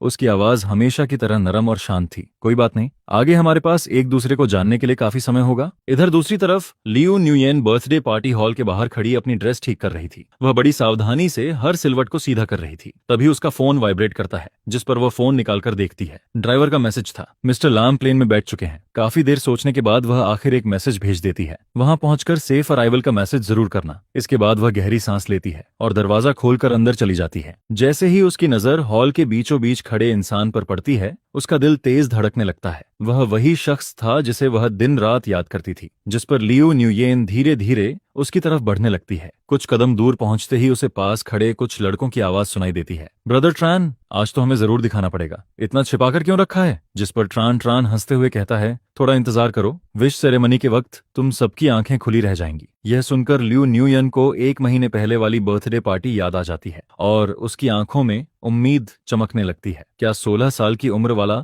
वह मजाक आज सच होने वाला था? पूरी पार्टी के दौरान लियो न्यूयन का दिमाग इसी बात में उलझा रहता है। वह घबराहट में बार बार वाइन पीती रहती है। जब बर्थडे केक आखिर सामने लाया जाता है, तब तक उसके हाथ हल्के हल्के कांपने लगे थे। उसकी कुछ करीबी सहेलियां उसके चारों तरफ खड़ी थीं और उनके चेहरों पर भी रहस्यमयी मुस्कान थी, जिस पर वे हंसते हुए कहती हैं, न्यूयन, तुम्हारा सपना सच होने वाला है। कैसा लग रहा है? लियो न्यूयन बस सिर झुकाकर मुस्कुरा देती है, लेकिन कोई जवाब नहीं देती। तभी डंग येन को अचानक कुछ याद आता है। वह अपना हाथ लियो न्यूयन के कंधे पर रखती है और कहती है, लेकिन अगर सब सच हो गया तो लमसुइन का क्या होगा? ट्रंट्रच की बर्थडे पार्टी में लमसुइन का नाम सुनते ही लियो न्यूयन की मुस्कान गायब हो जाती है और उसके दिल में अचानक अपराध बोध की लहर उठती है, जिस पर उसकी सहेलियां जल्दी से उसे दिलासा देने लगती हैं। ब्रेकअप कर दो, सीधे ब्रेकअप कर दो। वैसे भी वह बस एक साधारण लड़का है, ज्यादा मत सोचो, और अगर वह यहाँ आकर कोई ड्रामा करता है तो हम सब मिलकर संभाल लेंगे। नुये, तुम बिल्कुल चिंता मत करो। अपनी सहेलियों के लगातार उकसाने पर लियो नुये आखिर फोन निकालती है और कुछ शब्द टाइप करती है, लेकिन उसकी उंगली सेंड बटन पर जाकर रुक जाती है, जिस पर बाकी लड़कियां बेचैन हो जाती हैं। वे उसका हाथ पकड़ती हैं और सीधे सेंड बटन दबा देती हैं। स्क्रीन पर लिखा था, कहीं जा रही हूं, तुम्हें बता रही हूं, और उसके ठीक नीचे एक नया मैसेज दिखाई देता है, चलो हम ब्रेकअप कर लेते हैं। दोनों मैसेजेस के बीच पूरे 3 घंटे का अंतर था। समय का हिसाब लगाया जाए तो इस वक्त तक मेरा प्लेन लैंड कर चुका होगा, मतलब बहुत जल्द मैं यह मैसेज देख लूंगा। लेकिन लियो न्यूयेन अभी भी खोई हुई बैठी थी, जिस पर उसकी सहेलियां उसे खींचकर हॉल के बीचों बीच ले जाती हैं। बर्थडे सॉन्ग पूरे हॉल में गूंज रही थी और लियो न्यूयेन उम्मीद भरी नजरों से तानत्रेच को देख रही थी, जिस पर तानत्रेच अपनी आंखें बंद करता है, हाथ जोड़ता है और दिल से विश मांगता है। उम्मीद है कि मेरे 28वें बर्थडे के बाद आने वाले साल में मैं और गिया गिया हमेशा साथ रह सकें। यह सुनते ही एक सेकंड पहले तक मुस्कुराती हुई लियू न्यूयन का चेहरा पूरी तरह सफेद पड़ जाता है। सिर्फ वही नहीं, कमरे में मौजूद बाकी लोग भी बुरी तरह चौंक जाते हैं। ग्याई ग्याई कौन है? अरे हमसे भी मिलवाओ। चारों तरफ शोर मचने लगता है, जिस पर ट्रान ट्रान मुस्कुराते हुए कहता है, मेरी गर्लफ्रेंड। अगले ही पल प्राइवेट रूम का दरवाजा बाहर से खुलता है। एक खूबसूरत लड़की धीरे धीरे अंदर आती है और सबकी तरफ देखकर मुस्कुराती है। Hello everyone. वह थी हा गया गया। तानत्रेच खुशी से उसका हाथ पकड़ता है और सबके सामने अपने रिलेशनशिप की छोटी छोटी बातें बताने लगता है। उधर लियू न्यूयन कमरे के कोने में बैठी लगातार शराब पी रही थी। एक ग्लास खत्म होता तो दूसरा शुरू हो जाता, जिस पर उसकी सहेलियां भी उसके साथ पीने लगती हैं। देखते ही देखते पूरा ग्रुप नशे में डूब जाता है। कुछ देर बाद डंग येन लड़खड़ाते हुए उठती है और सीधे तानत्रेच के सामने पहुंच जाती है। सभी लोग हैरानी से उसे देखने लगते हैं। वह अपनी बेस्ट फ्रेंड के लिए न्याय मांगना चाहती थी। तानत्रेच, क्या तुम्हें नुयेन से किया हुआ पुराना वादा याद नहीं है? यह सुनकर हा गया गया के चेहरे पर जिज्ञासा आ जाती है। कौन सा वादा? जिस पर तानत्रेच का चेहरा तुरंत बदसूरत हो जाता है। लेकिन डंग येन अब नशे में थी, उसे किसी की परवाह नहीं थी। बाकी सहेलियां भी तुरंत बोल पड़ती हैं। तुमने कहा था कि 28 साल की उम्र में तुम नुयेन के साथ रहोगे, हम सबको याद है। क्या अब तुम अपना वादा तोड़ने वाले हो? यह सुनकर हा गया गया के चेहरे की मुस्कान गायब हो जाती है। वह सिर घुमाकर तानत्रेच की तरफ देखती है। सच में? जिस पर तानत्रेच तुरंत सफाई देता है। अरे वह तो शराब के नशे में बोला गया मजाक था, उसे कोई सच थोड़ी मानता है। और अब मेरी गर्लफ्रेंड है, ऐसी बातों का कोई मतलब नहीं रह जाता। उसके हर शब्द किसी चाकू की तरह लियू न्यूयन के दिल में उतरते जाते हैं। वह एक हाथ से अपना सीना पकड़ती है, दूसरे हाथ से सोफा का सहारा लेकर खड़ी हो जाती है। सबकी हैरानी के बीच वह अचानक जोर से हंसने लगती है, मानो कोई पागल इंसान हंस रहा हो। सही कहा, इसका कोई मतलब नहीं है। तुम्हारी गर्लफ्रेंड है और मेरा भी बॉयफ्रेंड है, वह सब बस मजाक था। उसकी बात सुनकर हा गया फिर से मुस्कुराने लगती है। वह तानत्रेच का हाथ पकड़कर लियू न्यूयन के सामने आती है और बिल्कुल सामान्य अंदाज में पूछती है, तो फिर सब गलतफहमी थी। वैसे मैंने सुना है कि आपका बॉयफ्रेंड है, आज उसे साथ क्यों नहीं लाई? यह सुनकर लियू न्यूयन का दिमाग पूरी तरह खाली हो जाता है, लेकिन फिर भी वह मजबूरी में मुस्कुराती है। वह शादी में गया है, उसके पास आने का समय नहीं था। जिस पर हा गया समझते हुए सिर हिला देती है, लेकिन तानत्रेच की आंखों में अलग ही भाव दिखाई देता है। उसकी आवाज में शक साफ सुनाई देता था। बॉयफ्रेंड? कौन बॉयफ्रेंड? मैं इतने समय से वापस आया हूँ, लेकिन मैंने कभी उसका नाम नहीं सुना। यह सुनकर लियू न्यूयन बिल्कुल चुप हो जाती है, जिस पर डंग येन आगे बढ़कर उसका सहारा देती है और तानत्रेच की तरफ देखकर ताने भरे अंदाज में कहती है, लाम शेन, वही नुये का बॉयफ्रेंड है, तुम्हारी बर्थडे पार्टी में जो सबसे हैंडसम लड़का था। यह सुनते ही तानत्रेच को वह रात याद आ जाती है जब मैंने मुस्कुराकर कहा था कि हम सिर्फ सामान्य दोस्त हैं। उसे तभी से कुछ अजीब लगा था, जिस पर वह तुरंत पूछ बैठता है, लेकिन उस दिन तो तुम दोनों ने खुद कहा था कि सिर्फ दोस्त हो। डोंग येन हंस पड़ती है। कपल्स की लड़ाई थी बस, तुमने इतनी डेटिंग की है ये भी नहीं समझ पाए? यह सुनकर तानत्रेच का चेहरा लाल और सफेद होने लगता है। वह गुस्से से डोंग येन को घूरता है, लेकिन भीतर की जलन दबा नहीं पाता। इसीलिए तो पूछ रहा हूँ, अगर सच में बॉयफ्रेंड है तो क्यों ना अभी कॉल करके पूछ लिया जाए।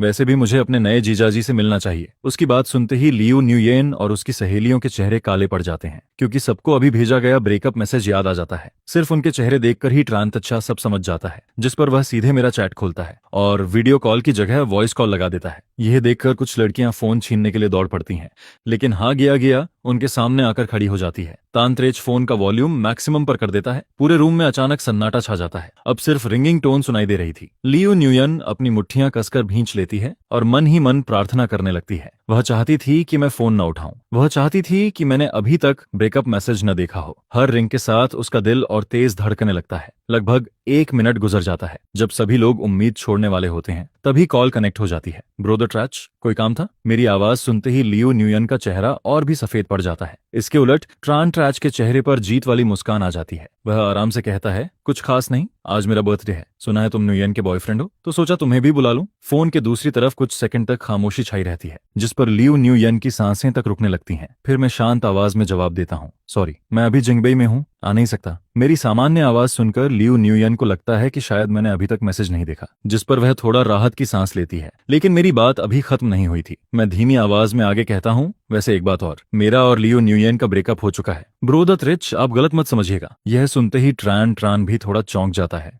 लेकिन उसके चेहरे पर खुशी ज्यादा साफ दिखाई देती है। ब्रेकअप कब हुआ? मैं बिल्कुल शांत लहजे में जवाब देता हूँ, अभी अभी, लगभग 10 मिनट पहले मुझे उसका ब्रेकअप मैसेज मिला है। यह सुनते ही आसपास खड़े लोग हंसी रोकने की कोशिश करने करने लगते हैं, लेकिन कोई खुलकर हंसने की हिम्मत नहीं करता। ट्रान त्रेच हल्का सा हंसता है और ठंडी नजरों से उन लड़कियों को देखता है जो अभी तक तमाशा बना रही थीं। फिर वह बेपरवाही से कहता है, ठीक है, मैं ये बात नुयेन तक पहुंचा दूंगा। मैं जवाब देता हूँ, धन्यवाद। और हाँ मिस्टर ट्रान, हैप्पी 28वें बर्थडे। साथ ही आपको और मिस हा को हमेशा खुश रहने की शुभकामनाएं। जानबूझकर या अनजाने में मैंने 28वें बर्थडे वाले शब्दों पर खास जोर दिया था, मानो मैं सबको बता रहा हूं कि मुझे पूरी सच्चाई पहले से पता है, जिस पर कमरे में मौजूद कोई भी इंसान कुछ नहीं बोल पाता। सब बस चुपचाप कॉल करते हुए देखते रहते हैं। अगले ही पल पूरे रूम का माहौल बर्फ जैसा ठंडा हो जाता है। लगभग 5 मिनट तक कोई एक शब्द नहीं बोलता। आखिर में हा गिया ही माहौल संभालने के लिए आगे बढ़ती है और लियू न्यूयन को बैठने के लिए आमंत्रित करती है। तो लियू न्यूयन एक नई वाइन का ग्लास पीकर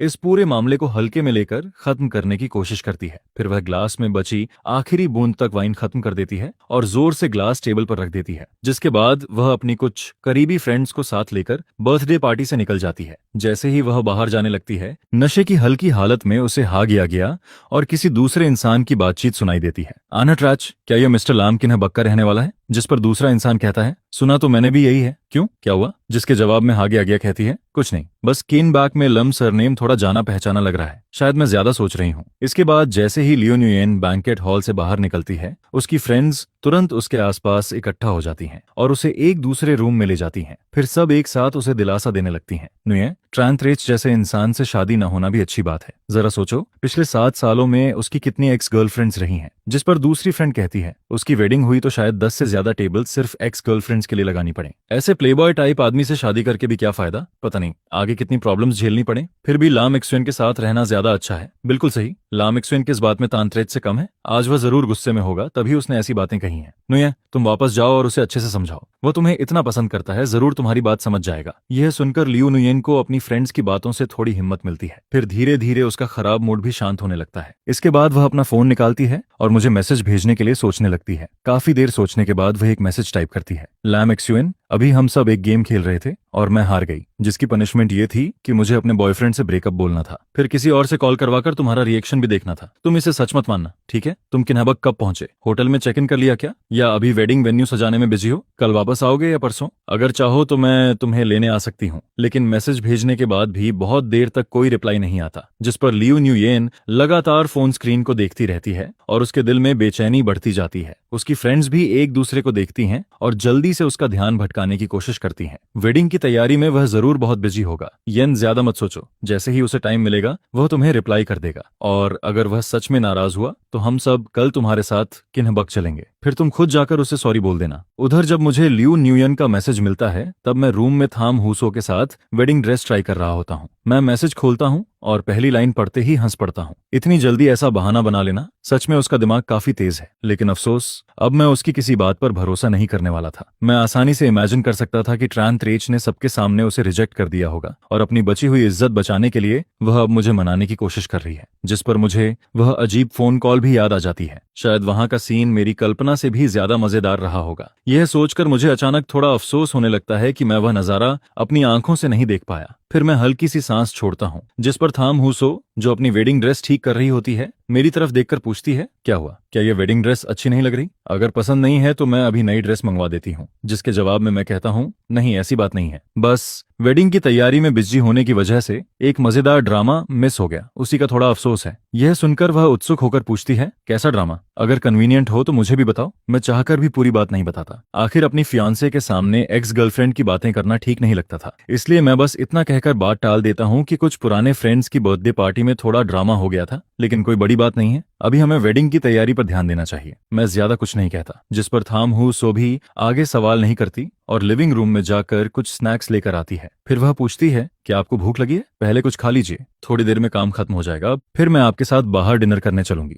वैसे आपका कुछ खाने का मन है? जिसके जवाब में मैं कहता हूँ, सच कहूँ तो मुझे थोड़ा भूख लगी है। फिर मैं उससे पूछता हूँ कि वह क्या खाना चाहती है। उसकी पसंद की हर डिश याद रखने के बाद मैं बाहर जाकर सब अरेंज करने लगता हूँ, लेकिन ऑर्डर करते समय भी मेरा दिमाग लगातार सोचता रहता है। मेरी जानकारी के मुताबिक थाम हुसो किन बक के थाम ग्रुप की तीसरी बेटी है और मुझसे 2 साल छोटी है। उससे बड़ी 2 सिस्टर्स हैं, एक उससे 2 साल बड़ी है और दूसरी 5 साल बड़ी। वर्तमान में उसकी बड़ी सिस्टर थाम ग्रुप की वाइस प्रेसिडेंट है और बचपन से थाम हु सो को भी उसी बड़ी सिस्टर ने पाला बढ़ाया था, जिसकी वजह से उसका स्वभाव काफी अच्छा और सभ्य बना। पिछले कुछ सालों से लाम फैमिली और थाम फैमिली का आना जाना काफी बढ़ गया था। दोनों फैमिलीज ने हर पहलू से जांच पड़ताल करने के बाद ही इस मैरिज अलायंस का फैसला किया था। मां के मुताबिक थाम हुसो ने मेरी फोटो देखते ही इस रिश्ते के लिए हाँ कह दिया था और वह मुझसे काफी संतुष्ट भी थी, लेकिन इस बात पर मुझे कभी विश्वास नहीं हुआ। आखिर मैंने अभी अभी अपना पिछला रिलेशनशिप खत्म किया था और फैमिली के लिए वापस लौटकर जिम्मेदारी संभालने का फैसला किया था। शादी को लेकर मैंने कभी ज्यादा गंभीरता से नहीं सोचा था। मेरा मानना था कि साथ रह सके तो ठीक, नहीं तो डिवोर्स भी कोई बड़ी बात नहीं।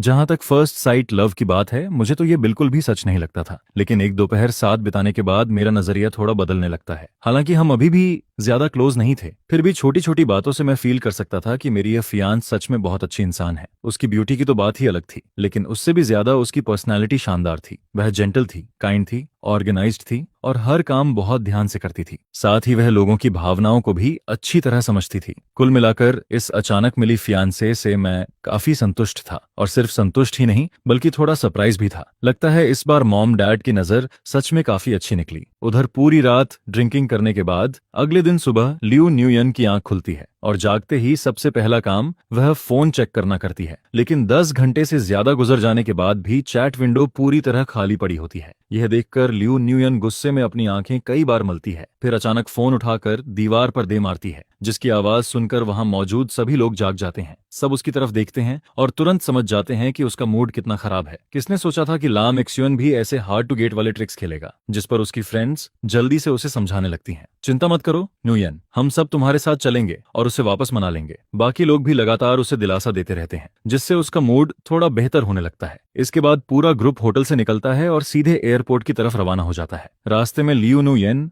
दूर दिखाई देती ऊंची बिल्डिंग्स को देखती रहती है और सोच में डूबी रहती है। उसके दिल में हल्का पछतावा भी उठने लगता है। अगर उसे पहले पता होता कि बात यहाँ तक पहुंच जाएगी तो शायद वह कल ही किन बैक चली जाती, लेकिन अब पछताने से भी कुछ बदलने वाला नहीं था। त्रांतराज की बातें सुनने के बाद उसके दिल की आखिरी उम्मीद भी खत्म हो चुकी थी। पिछले कई सालों में उसने अनगिनत बार हार मानने के बारे में सोचा था, लेकिन 28 साल वाली उस प्रॉमिस की वजह से वह हमेशा उम्मीद लगाए रखती थी। खासकर मेरे साथ रिलेशनशिप में आने के बाद वह लगभग मानसिक रूप से टूटने लगी थी। उसे समझ नहीं आता था कि मेरे जैसे इंसान का सामना किस चेहरे से करे, जो हमेशा पूरे दिल से उससे प्यार करता रहा था। और अब उसके सामने मौजूद यह चॉइस भी आखिरकार अंतिम फैसला मांग रही थी, जिस पर वह धीरे धीरे अपने दिल की असली आवाज को टटोलने लगती है। जिस पर लियू न्यूयन अचानक अपनी फ्रेंड्स की तरफ देखकर कहती है, अगर आज भी मैं उसे मना नहीं पाई तो मैं उससे मैरिज प्रपोजल करने की सोच रही हूँ। तुम लोगों को क्या लगता है? यह सुनते ही, खासकर मैरिज शब्द सुनकर, उसकी कई फ्रेंड्स हैरानी से आंखें बड़ी कर देती हैं। क्या लाम एक्सुएन से शादी? जिस पर एक फ्रेंड कहती है, उसकी फैमिली बैकग्राउंड के हिसाब से तुम्हारे अंकल शायद इस रिश्ते के लिए आसानी से तैयार नहीं होंगे। दूसरी फ्रेंड भी तुरंत बोल पड़ती है, वैसे लाम एक्सुएन बुरा इंसान नहीं है, उसकी पर्सनालिटी भी अच्छी है और उसका कैरेक्टर भी ठीक है। रिलेशनशिप के लिए तो वह काफी अच्छा पार्टनर है, लेकिन अगर मैरिज की बात करें तो सच कहूं, मुझे अभी भी लगता है कि वह पूरी तरह तुम्हारे बराबर नहीं है। हालांकि सभी फ्रेंड्स अपनी अपनी राय दे रही थीं, लेकिन लियू न्यूयन के कानों तक उन बातों का असर ही नहीं पहुंच रहा था। वह सीट पर सिर टिकाकर बैठ जाती है और उसके दिमाग में मेरे साथ बिताए पुराने दिन बार बार घूमने लगते हैं। 25वें बर्थडे के बाद से हर कुछ महीनों में मैं कभी खुलकर तो कभी इशारों में मैरिज की बात छेड़ देता था, जिस पर वह हमेशा समझ जाती थी कि मैं क्या कहना चाहता हूँ। वह यह भी जानती थी कि मेरी फैमिली लगातार मुझ पर दबाव डाल रही है, लेकिन अपने दिल में छिपे उस छोटे से स्वार्थ की वजह से वह हमेशा अनजान बनने का नाटक करती रही। अब हम दोनों की उम्र भी कम नहीं रही थी और मैं हमेशा पूरी ईमानदारी से उसके साथ खड़ा रहा था, जिस पर अब उसे लगने लगा था कि शायद वह मुझे और ज्यादा समय तक खोने का जोखिम नहीं उठा सकती। हालांकि मैरिज के बाद आने वाली मुश्किलों को सोचकर उसके मन में अभी भी कई डर मौजूद थे, लेकिन फिर भी वह एक बार कोशिश करना चाहती थी। यह सोचते सोचते लियू न्यूयेन आखिरकार किन्ह बक पहुंचकर मैरिज प्रपोजल देने का फैसला कर लेती है, जिस पर प्लेन में चढ़ने से पहले वह अपने असिस्टेंट को मैसेज भेजती है। वह उसे कुछ समय पहले इंटरनेट पर काफी चर्चा में रहे वेडिंग रिंग्स के पेयर को ऑक्शन से खरीदने का ऑर्डर देती है, लेकिन थोड़ी देर बाद असिस्टेंट रिप्लाई करता है, मिस लियू, वह रिंग पेयर पहले ही किसी ने बहुत बड़ी कीमत देकर खरीद लिया है। यह सुनकर लियू न्यूयेन थोड़ा चौंक जाती है। सिर्फ वेडिंग रिंग्स ही तो हैं, इतनी ज्यादा कीमत कैसे लग गई? जिस पर वो बायर का नाम पूछती है। असिस्टेंट सिर्फ एक वर्ड भेजता है, थैम। यह नाम देखते ही लियू न्यूयेन थोड़ी देर के लिए चुप हो जाती है, किन्हा बक का थाम फैमिली नाम इस सर्कल में किसी गरजते हुए ठंडर की तरह मशहूर था। लेकिन अच्छी बात यह थी कि उसकी थोड़ी जान पहचान थाम फैमिली की सेकंड यंग लेडी से भी थी, जिस पर वह तुरंत कॉल लगा देती है। दूसरी तरफ से हंसते हुए जवाब आता है, ओह, उस वेडिंग रिंग पेयर की बात कर रही हो? हाँ, वह मैंने ही खरीदा है। आज मेरी छोटी सिस्टर की वेडिंग है, मैंने न्यू कपल को गिफ्ट देने के लिए खरीदा है। न्यूयन, तुमने पूछने में थोड़ी देर कर दी। यह सुनकर लियू न्यूयन और ज्यादा हैरान हो जाती है। आज थाम फैमिली की यंग लेडी की भी वेडिंग है। उसके मन में अजीब सा एहसास पैदा होता है, आज सारी खुशियां एक ही दिन क्यों इकट्ठा हो रही हैं। हालांकि उसके मन में कई सवाल थे, फिर भी वह विनम्रता से कहती है, सॉरी, शायद मैंने ज्यादा वाइन पी ली थी, इसलिए ऑक्शन भूल गई। प्लीज मेरी तरफ से यंग मिस को कंग्रेचुलेशन जरूर दे दीजिए। वैसे लकी ग्रूम कौन है? जिस पर दूसरी तरफ से जवाब आता है, मेरी सिस्टर की शादी लाम फैमिली के यंग मास्टर से हो रही है। दोनों फैमिलीज एक दूसरे के बिल्कुल बराबर हैं। जैसे ही लियू न्यूयेन लाम फैमिली शब्द सुनती है, उसके दिमाग में तुरंत लाम शेन का नाम चमक उठता है, जिस पर उसके मन में अजीब अजीब ख्याल आने लगते हैं। क्या लाम शेन भी उसी वेडिंग में शामिल होने के लिए बक आया है? क्या उसका थाम फैमिली या लाम फैमिली से कोई कनेक्शन है? लेकिन जैसे ही वह कार से उतरती है और ठंडी सर्द हवा उसके चेहरे से टकराती है, उसके सारे अजीब ख्याल धीरे धीरे गायब हो जाते हैं। वह सिर हिलाती है और अपनी कनपटी दबाती है, फिर खुद से कहती है, यह सब बेकार की बातें हैं। वह तो एक साधारण काउंटी टाउन का लड़का है, उसका लाम फैमिली से क्या संबंध हो सकता है? इसके बाद प्लेन कैपिटल एयरपोर्ट पर लैंड करता है। जैसे ही लियू न्यूयेन बाहर निकलती है, वह मुझे कॉल करती है, जिस पर फोन कनेक्ट होते ही पीछे लोगों की शोर भरी आवाजें सुनाई देती हैं। मेरा टोन ज्यादा अच्छा नहीं था, मैं सीधे कहता हूँ, मेरी एक्स गर्लफ्रेंड ने अचानक कॉल क्यों किया है? जैसे ही वह एक्स गर्लफ्रेंड शब्द सुनती है, उसे कल की सारी बातें याद आ जाती हैं। उसका ब्लड प्रेशर तक बढ़ जाता है, लेकिन वह जानती थी कि अभी गुस्सा करने का समय नहीं है, इसलिए वह खुद को शांत रखते हुए कहती है, लैम एक्सयूएन, कल वाला ब्रेकअप सच में सिर्फ एक जोक था। क्या तुम मेरी बात पर विश्वास नहीं कर सकते? जिस पर मैं शांत आवाज में जवाब देता हूँ, विश्वास? मुझे इससे फर्क नहीं पड़ता कि वह गेम था या जोक। मैं सिर्फ उसकी फ्रेंड्स तुरंत उसे शांत करने लगती हैं। फोन पर लड़ने का कोई फायदा नहीं है, थोड़ी देर में फेस टू फेस बात करना, तब सब ठीक हो जाएगा। काफी देर समझाने के बाद उसका मूड थोड़ा शांत होता है। इसके बाद सब लोग डिन ट्विंसन ट्रांग की तरफ रवाना हो जाते हैं। लेकिन जैसे ही यह नाम सुनाई देता है, सभी फ्रेंड्स एक दूसरे को देखने लगती हैं। उनके चेहरों पर साफ हैरानी दिखाई देने लगती है। रुको, क्या यह वही डिन ट्विंसन ट्रांग नहीं है जो किनबैक के सबसे बड़े रिच फैमिलीज का गैदरिंग प्लेस माना जाता है, जहां आने वाले लोग पूरे सिटी को हिला सकते हैं? अगर लम स्वेन के फ्रेंड की वेडिंग यहां हो रही है, तो ये बात कुछ अजीब नहीं लगती? यह सुनकर लियो न्यूयेन का दिल भी जोर जोर से धड़कने लगता है। प्लेन में उठी हुई वह अजीब सी सोच फिर से उसके दिमाग में लौटने लगती है, कहीं कहीं लाम क्सुएन सच में लाम फैमिली का यंग मास्टर तो नहीं? उधर समय 10:30 का हो चुका था। वेडिंग शुरू होने वाली थी। गेस्ट्स एक एक करके अपनी सीट्स पर बैठने लगते हैं। मैं टॉप फ्लोर की बालकनी पर खड़ा पूरा वेन्यू देख रहा होता हूँ। यह पूरी वेडिंग थाम हुसो ने खुद प्लान की थी, और अब इसे देखकर मुझे एहसास होता है कि मॉम ने जो बातें कही थीं,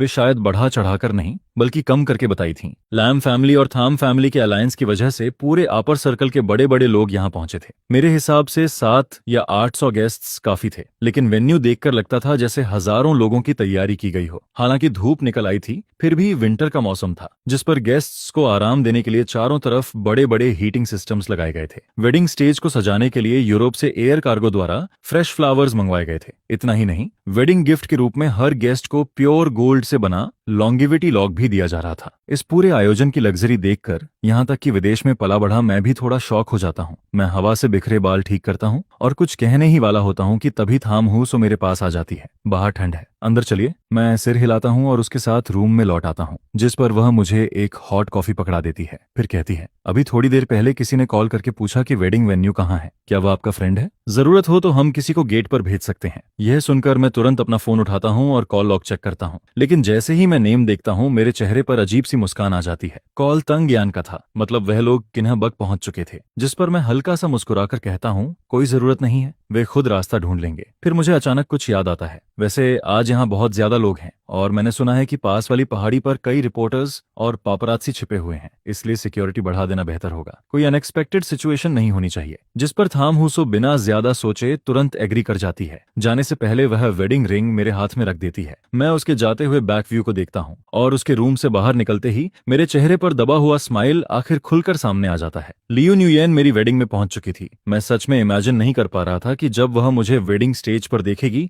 तब उसके चेहरे का एक्सप्रेशन कितना शानदार होगा। ये सोचकर मैं रिंग बॉक्स खोलता हूँ, लेकिन रिंग पेयर को देखते ही मैं अचानक कुछ सेकंड के लिए ठिठक जाता हूँ, क्योंकि ये वही वेडिंग रिंग्स थीं जिन्हें मैंने 2 महीने पहले देखा था। 2 महीने पहले मैंने यही रिंग पेयर एक मैगजीन में देखा था। और उसी समय इसे लियो न्यूयेन को भी दिखाया था। उस वक्त मैं अभी भी यह इमेजिन करता था कि एक दिन मैं एक गमत घुटने पर बैठकर उसे मैरिज प्रपोजल दूंगा। लेकिन किसने सोचा था कि सिर्फ आधे महीने बाद ही मुझे उसके और ट्रैन थ्रेज के बीच की सच्चाई पता चल जाएगी। आज वेडिंग भी हो रही थी और वह रिंग पेयर भी आखिर मेरे हाथों में थी, जिसका मैं लंबे समय से इंतजार कर रहा था। बस फर्क इतना था कि ब्राइड बदल चुकी थी, लेकिन आज 7 सालों में हुई उन सभी बातों को लेकर मेरे दिल में अब कोई लगाव नहीं बचा था। सिर्फ एक अजीब सी राहत फील हो रही थी। ठीक 11 बजे वेडिंग सेरेमनी आधिकारिक रूप से शुरू होती है।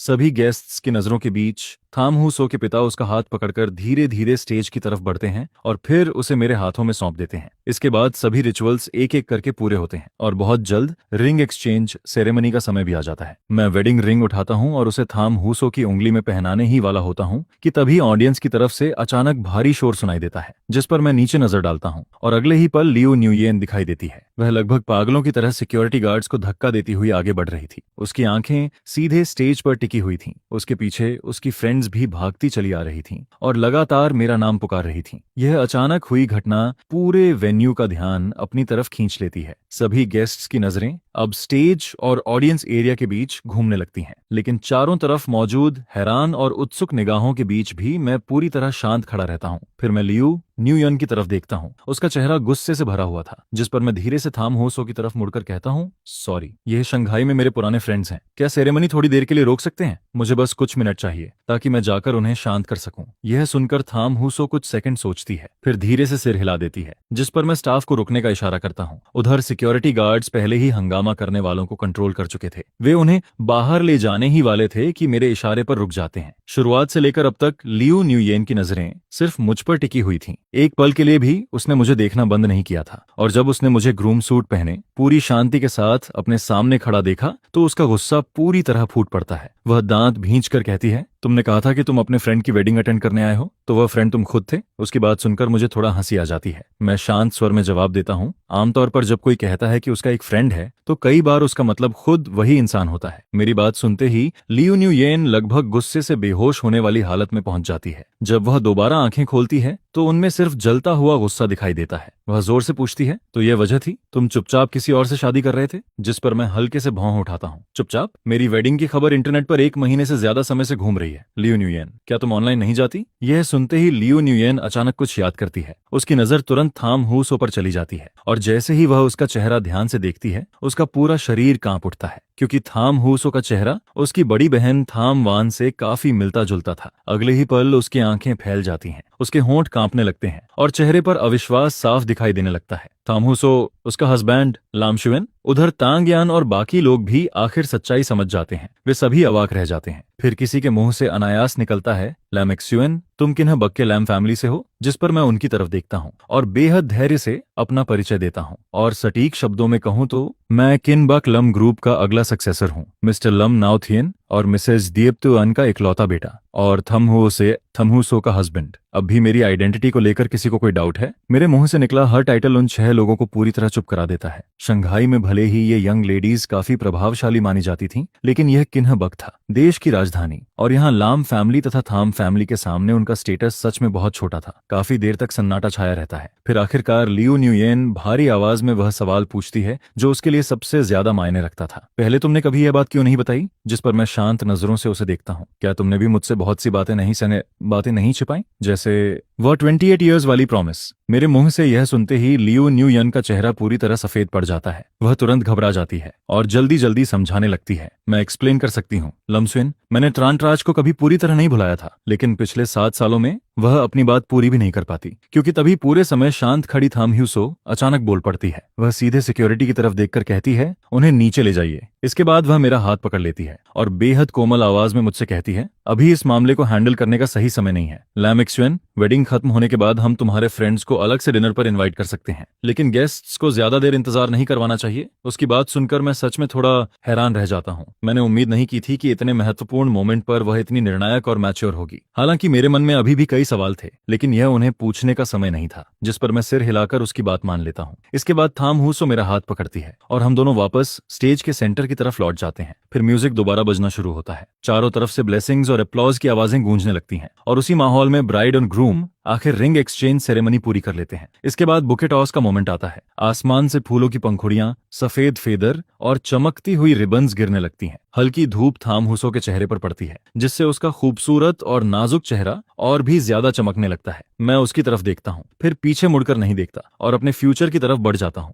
वेडिंग सेरेमनी खत्म होने के बाद मुझे थोड़ी थकान महसूस होती है, जिस पर दिन में हुई सारी घटनाएं मेरे दिमाग में घूमने लगती हैं और मुझे लगता है कि अब थामहुसो से खुल। लेकिन अगर आप नहीं बताना चाहते तो मुझे कुछ भी पूछने की जरूरत नहीं है। उसका यह शांत और संतुलित रवैया मुझे सच में चौंका देता है। पहली बार मुझे महसूस होता है कि शायद मैंने किसी साधारण लड़की से शादी नहीं की। मैं पूछता हूँ, तुम्हें जिज्ञासा नहीं होती कि मेरा और उनका क्या रिश्ता था? तुम्हें यह चिंता नहीं है कि आज की घटना आगे चलकर कोई प्रॉब्लम बन सकती है? जिस पर थामहुसो आराम से सोफा पर बैठ जाती है। उसकी आंखों में हल्की जिज्ञासा जरूर थी, लेकिन घबराहट बिल्कुल नहीं थी। वह मुस्कुराकर कहती है, क्यूरियोसिटी तो है, लेकिन चिंता ज्यादा जरूरी नहीं है। सबसे महत्वपूर्ण बात यह है कि हमारी वेडिंग अच्छी तरह पूरी हो गई। अब आप मेरे हस्बैंड हैं और हम दोनों साथ मिलकर आगे की जिंदगी बिताएंगे। जहां तक पास्ट का सवाल है, अगर आप बताना चाहें तो मैं खुशी से सुनूंगी। अगर नहीं बताना चाहते तो भी मैं समझ सकती हूँ। जो बातें खत्म हो चुकी हैं उनके पीछे अटक कर रहने का क्या फायदा। उसकी बातें सुनकर मैं कुछ पल के लिए चुप हो जाता हूँ और एक बार फिर इंसानों के बीच फर्क को महसूस करता हूँ। साथ ही थामहुसो को भी नए नजरिए से देखने लगता हूँ। उसकी बातों का असर मुझ पर पड़ता है, जिस पर मैं तय करता हूँ कि अब कुछ नहीं छिपाऊंगा। मैं सीधे सच बताना शुरू करता हूँ। आज वेडिंग में जो लोग आए थे उनमें मेरी एक्स गर्लफ्रेंड और उसकी फ्रेंड्स थीं। हम 7 साल तक रिलेशनशिप में थे। मैं उससे मैरिज करना चाहता था, लेकिन उसके दिल में हमेशा किसी और के लिए जगह थी। जब मुझे यह सच्चाई पता चली तो मैंने ब्रेकअप करने का फैसला कर लिया। फिर मैं किन्ह बक वापस आ गया।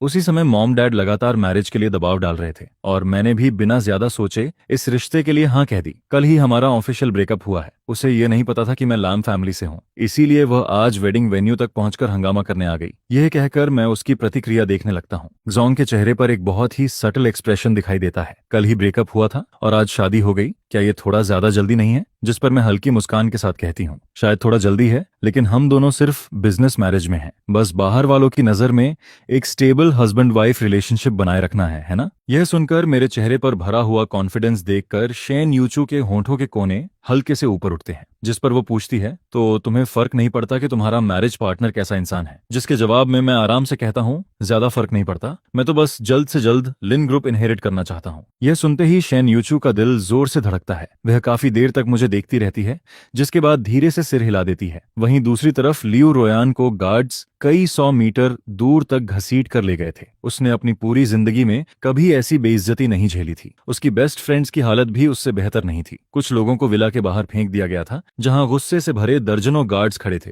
जिस पर उनमें से कोई कुछ बोलने की हिम्मत नहीं करता है। और फिर सीढ़ियों के नीचे सैकड़ों रिपोर्टर्स अपने कैमरों लेकर मौजूद थे। सेंचुरी वेडिंग की खबर न मिल पाने की वजह से सभी बेचैन थे। तभी एक तेज नजर रिपोर्टर लियू रोयान को पहचान लेता है और तुरंत चिल्लाते हुए इंटरव्यू लेने दौड़ पड़ता है। मिस लियू, क्या आपको भी मिस शेन और मिस्टर लिन की वेडिंग में इनवाइट किया गया था? आपकी हालत इस वक्त कुछ ठीक नहीं लग रही, क्या अंदर कुछ हुआ है? एक रिपोर्टर के आगे बढ़ते ही बाकी सभी रिपोर्टर्स भी फोटो और इंटरव्यू के लिए टूट पड़ते हैं। लियू रोयान का मूड पहले ही बेहद खराब था और अब उसकी ये बिखरी हुई तस्वीरें भी खींची जा रही थीं, जिस पर वह पूरी तरह भड़क जाती है। सामने खड़े रिपोर्टर को धक्का देकर गिरा देती है, कई कैमरों तोड़ देती है और अपने लोगों को लेकर वहां से चली जाती है। उसी रात लियू रोयान द्वारा रिपोर्टर को मारने की खबर एंटरटेनमेंट हेडलाइंस में छा जाती है। लियू ग्रुप के शेयर्स एक ही रात में बुरी तरह गिर जाते हैं और लगातार नेगेटिव न्यूज सामने आने लगती है। लियू फैमिली चाहे कितना भी पैसा खर्च कर ले, इन खबरों को दबा नहीं पाती। जब चेन जे का फोन आता है तब लियू रोयान होटल के कमरे में शराब पीते हुए बैठी होती है। कमरे में शराब की गंध फैली हुई थी, जिस पर चेन जे कहता है, रोयान, मैंने खबर देखी, शेन फैमिली की बेटी से शादी करने वाला इंसान लिन चुआन है। तो अगर वो लिन फैमिली का है तो क्या हुआ? लियू रोयान ठंडे स्वर में जवाब देती है। पुष्टि मिलते ही चेन जे की आवाज में एक्साइटमेंट आ जाता है। अभी डैड ने बताया कि लियू, तांग, चेन और फेंग फैमिलीज ने जिस प्रोजेक्ट के लिए मिलकर बिड किया था वो ऑफिशियली अप्रूव हो गया है। सुना है इस प्रोजेक्ट की फाइनल डिसीजन मेकिंग पावर जिंगबेई साइड के पास है। इसके बाद वह आगे कहता है, तुम इतने साल लिन चुआन के साथ रही हो, क्या कोई तरीका नहीं कि उससे कहकर प्रोजेक्ट हमारी तरफ दिलवा दो? हालांकि लियो रोयान पूरी तरह नशे में नहीं थी, फिर भी उसके अंदर बची हुई आखिरी समझदारी मौजूद थी। वह ठंडी हंसी हंसती है। उससे मदद मांगू? उसने तो शेन यूचू से शादी कर ली है। जिस पर चेन जे तुरंत बोलता है, तो क्या हुआ? तुम दोनों इतने साल साथ थे, अब चाहे ब्रेकअप हो गया हो, लेकिन पुरानी फीलिंग्स का तो कुछ मतलब होगा। तुम कोशिश करके देखो। और फिर वह आगे कहता है, अंकल लियो अभी मुझे फोन करके पूछ रहे थे कि तुम कहाँ हो। उनका मूड बहुत खराब है। अगर तुम ये प्रोजेक्ट हासिल कर लो तो उनका गुस्सा भी शांत हो जाएगा। आपकी बात भी शायद वो भूल जाएं। यह सुनकर लियो रुयान का मन थोड़ा डगमगाता है। वह ज्यादा देर नहीं करती, बस एक अस्पष्ट जवाब देकर फोन काट देती है। फिर उठकर बाथरूम में जाती है और चेहरा धोती है, जिसके बाद उसका दिमाग काफी हद तक साफ हो जाता है। कुछ मिनट बाद तांग यान दरवाजा खटखटाकर अंदर आती है, जिस पर दोनों प्रोजेक्ट के बारे में चर्चा शुरू कर देती हैं। लियो रुयान सोफा पर बैठी खिड़की के बाहर देख रही थी। उसके दिमाग में लगातार प्रोजेक्ट की बातें घूम रही थीं। यह प्रोजेक्ट एक बेहद बड़ा अवसर था। जिंगबेई, शंघाई और हांगकांग की कई ताकतें इस पर नजर गड़ाए बैठी थीं। शंघाई की 4 बड़ी फैमिलीज ने भी इसी प्रोजेक्ट को हासिल करने के लिए हाथ मिलाया था। और फिर जुटाई गई जानकारी के अनुसार इस प्रोजेक्ट का मुख्य प्रभारी ऊपर की तरफ से लिन जीजाओ बनने वाली थी, जो कि मेरी बुआ थी। अगर उसके जरिए कनेक्शन बन जाए तो एक तीर से 2 निशाने लग सकते थे। काफी देर सोचने के बाद लियो रुयान आखिरकार कोशिश करने का फैसला कर लेती है। सिर्फ प्रोजेक्ट के लिए नहीं, बल्कि अपनी निजी इच्छा की वजह से भी। वह एक बार फिर मुझसे मिलने का मौका चाहती थी। शादी के दूसरे दिन मैरिज सर्टिफिकेट लेने के बाद मैं सीधे लिन ग्रुप हेडक्वार्टर्स पहुंच जाता हूं और वाइस प्रेसिडेंट का पद संभाल लेता हूं, ताकि मैं जल्दी काम सीख सकूं। पिता ने अपने भरोसेमंद सेक्रेटरीज और असिस्टेंट्स मेरे साथ लगा दिए थे। पूरा दिन मैं रिपोर्ट्स और डॉक्यूमेंट्स पढ़ता रहता हूं, जिसके बाद आखिरकार ग्रुप की अंदरूनी स्थिति समझने लगता हूं।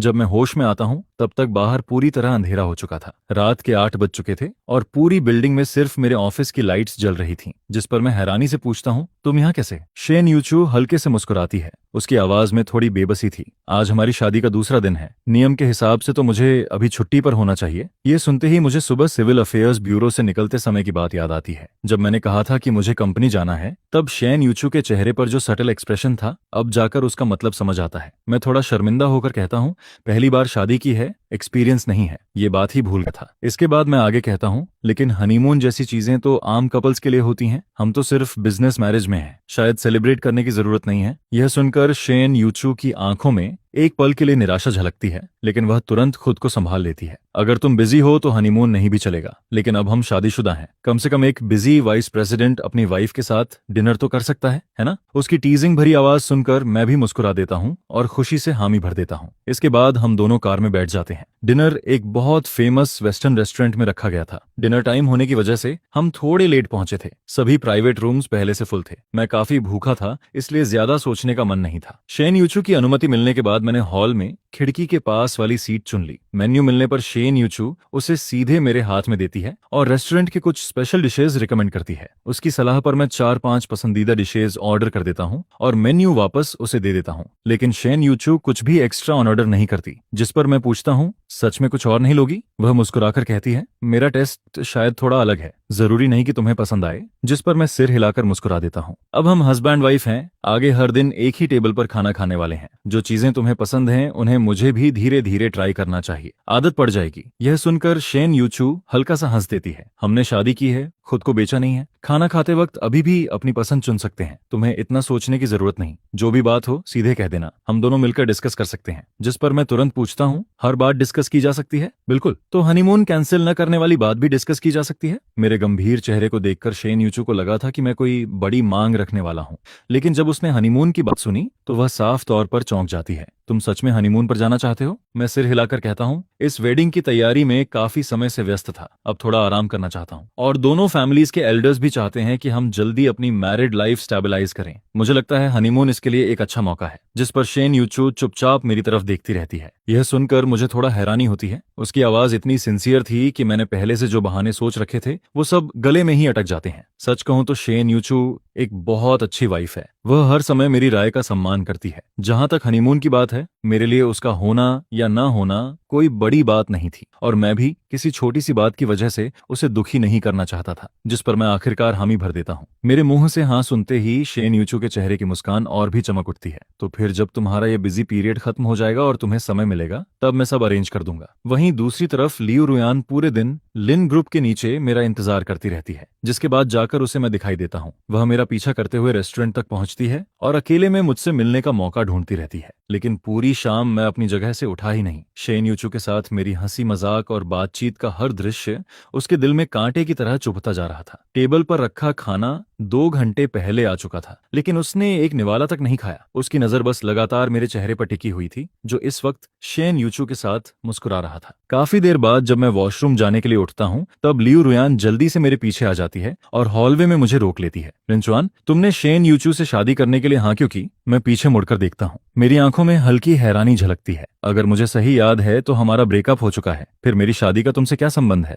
मेरी बेरुखी भरी आवाज सुनकर लियू रुयान को ऐसा लगता है जैसे उसकी कोई कीमत ही नहीं रही, जिसके बाद उसके दिल में गुस्से की आग भड़क उठती है। लिंचुआन, दोनों फैमिलीज की शादी 1 महीने पहले ही तय हो चुकी थी। उस समय हमारा ब्रेकअप भी नहीं हुआ था। क्या मतलब तुमने पहले से ही नया सहारा ढूंढ लिया था? मैं हाथ बांधकर उसे देखता हूँ और शांत स्वर में जवाब देता हूँ, मैंने 1 महीने पहले ही जिंगबई वापस जाकर शादी करने का फैसला कर लिया था। लेकिन तुम्हें गुस्सा किस बात का है? इसके बाद मैं आगे कहता हूँ, तुम 7 साल पहले से ट्रांत चा के लिए फीलिंग्स छुपा कर रख सकती हो, तो अगर मैंने 1 महीने पहले अपने लिए रास्ता तैयार कर लिया, उसमें क्या गलत है? मेरी कुछ ही बातें लियू रुयान को पूरी तरह चुप करा देती हैं। वह मुट्ठियां भींच लेती है और दिल में उमड़ रही नाराजगी और पछतावे को दबाने की कोशिश करती है। फिर भी वह खुद को समझाने की कोशिश करती है, मेरे और ट्रांत रेज के बीच वैसा कुछ नहीं है जैसा तुम सोच रहे हो। मैं जानती हूँ कि वह मुझे पसंद नहीं करता, बस इतने सालों की पहचान और उस वादे की वजह से वह मेरे दिल की एक ऑब्जेक्शन बन गया था। जिस पर वह भावुक होकर कहती है, लेकिन मैं सच में तुम्हारे साथ रहना चाहती थी। जिंगबई आते वक्त मैंने तुम्हें प्रपोज करने का भी फैसला कर लिया था, वेडिंग रिंग भी चुन ली थी। लिंचुआन, क्या तुम एक बार मुझ पर भरोसा नहीं कर सकते? यह सुनकर मैं सिर्फ व्यंग्य भरी हंसी हंस देता हूँ। जब उसने तुम्हें ठुकरा दिया तभी तुम्हें मेरी याद आई? मैं तुम्हारा बैकअप प्लान हूँ, है ना? इसके बाद मैं ठंडे स्वर में कहता हूँ, मेरी शादी हो चुकी है लियू रुयान, तुम्हें जाकर ट्रांत रेज को प्रपोज करना चाहिए, शायद वह मान जाए। मेरे शब्दों में छिपा हुआ तंज बिल्कुल भी नहीं छुपता, जिस पर लियू रुयान और ज्यादा टूट जाती है। वह एक कदम आगे बढ़कर मेरा हाथ पकड़ना चाहती है, लेकिन मैं तुरंत पीछे हट जाता हूँ। मैंने कभी उसे पसंद नहीं किया। पहले मैं बेवकूफ थी, उसकी असली पर्सनालिटी नहीं समझ पाई। उस बर्थडे पार्टी के बाद ही मुझे सब समझ आया, जिस पर वह कांपती आवाज में कहती है, इन 7 सालों में मैं तुम्हारे साथ रहने की आदी हो चुकी थी। मैं सच में तुमसे शादी करना चाहती थी। पहले मुझे लगता था कि चाहे वह 2 टाइमिंग कर रही हो, लेकिन उसके अंदर थोड़ी सच्चाई अभी भी बाकी है। लेकिन उसकी बातें सुनने के बाद मुझे सिर्फ उदासी महसूस होती है। मैं उसकी तरफ देखकर धीरे से कहता हूँ, तुम ट्रांत चा से नफरत करती हो क्योंकि उसने तुम्हें एक्सेप्ट नहीं किया। तुम उससे नफरत करती हो क्योंकि उसने तुम्हें बैकअप प्लान समझा। इसके बाद मैं आगे कहता हूँ, लेकिन क्या कभी सोचा है कि तुम दोनों में कोई फर्क ही नहीं है? उसने तुम्हें लटका कर रखा और तुमने मुझे। तुम दोनों एक जैसे हो, फिर यह गलत इंसान को पसंद करने और पछताने वाला नाटक मेरे सामने क्यों कर रही हो? मेरी बातें सुनते ही लियू रुयान के चेहरे का सारा खून उतर जाता है। उसका चेहरा एकदम सफेद पड़ जाता है, लेकिन अब मुझे उसकी भावनाओं की बिल्कुल परवाह नहीं थी। मैं उससे और कोई बात नहीं करना चाहता था, जिस पर मैं मुड़कर वापस हॉल की तरफ चल देता हूँ। जब हम दोनों एक दूसरे के पास से गुजरते हैं, तभी लियू रुयान अचानक मेरा हाथ पकड़ लेती है। मेरी सहनशीलता भी अब खत्म हो चुकी थी। मैं झटके से उसका हाथ छुड़ा देता हूँ, लेकिन उसी पल ऊपर लटका हुआ चैंडेलियर जोर से हिलता है। उसकी चेन टूट जाती है और वह सीधे मेरे सिर की तरफ गिरने लगता है। खतरे के उस पल में लियू रुयान बिना सोचे समझे मुझे धक्का देकर एक तरफ हटा देती है। अगले ही सेकंड जोरदार धमाका होता है। कई दर्जन किलो वजनी लोहे का चैंडेलियर सीधे उसके कंधे पर गिरता है। मैं कई मीटर दूर जा गिरता हूँ और ठीक उसी समय सामने से भागते हुए शेन यूचू दिखाई देती है। मैं पीछे मुड़कर देखता हूँ। एक नजर में लियू रुयान जमीन पर गिरी दिखाई देती है। दर्द से उसका शरीर सिकुड़ गया था। उसका बायां हाथ दाएं कंधे को कसकर पकड़े हुए था और पूरा चेहरा दर्द से लाल हो चुका था। रेस्टोरेंट के स्टाफ तुरंत दौड़कर आते हैं और उसकी हालत जांचने लगते हैं। वहीं शेन यूचू घबराकर मुझसे पूछती है, तुम्हें कहीं चोट तो नहीं लगी? जब उसे यकीन हो जाता है कि मैं सुरक्षित हूँ, तब जाकर वह राहत की सांस लेती है और मुझे वहां से लेकर चली जाती है। वहीं जमीन पर पड़ी लियू रुयान हमारी जाती हुई पीठ को देखती रहती है। उसके होंठ बुरी तरह दबे हुए थे। वह कुछ कहना चाहती थी, लेकिन गले में अटकी सिसकियों की वजह से एक शब्द भी नहीं निकलता। आखिरकार वह निराश होकर आंखें बंद कर लेती है, जिस पर उसके दिमाग में एक एक करके पुरानी यादें उभरने लगती हैं। हर याद में सिर्फ मैं था। जब उसे स्टमक पेन होता था, तब मैं उसके पास से एक कदम भी दूर नहीं जाता था। उसके लिए अच्छे डॉक्टर्स ढूंढता था और हर वक्त उसकी हालत की चिंता करता था। जब उसके हाथ पर चोट लग जाती थी, तब मैं तुरंत अंडे उबालकर उसकी सूजन कम करने की कोशिश करता था। जब उसे रात में नींद नहीं आती थी, तब मैं खुद की नींद छोड़कर उसके साथ सॉफ्ट म्यूजिक सुनता था और उसके लिए स्लीप टी बनाता था। पहले उसकी हर छोटी बड़ी बात मेरे लिए सबसे जरूरी होती थी। मैं हर चीज दिल से करता था, लेकिन आज वह मेरी वजह से घायल हो गई थी और मैं बिना कोई रिएक्शन दिए सीधे चला गया। उसी पल लियू रुयान को आखिरकार एहसास हो जाता है, अब मैं वह इंसान नहीं रहा जिसे वह जानती थी। मैं अब सिर्फ उसका नहीं था, और सबसे महत्वपूर्ण बात,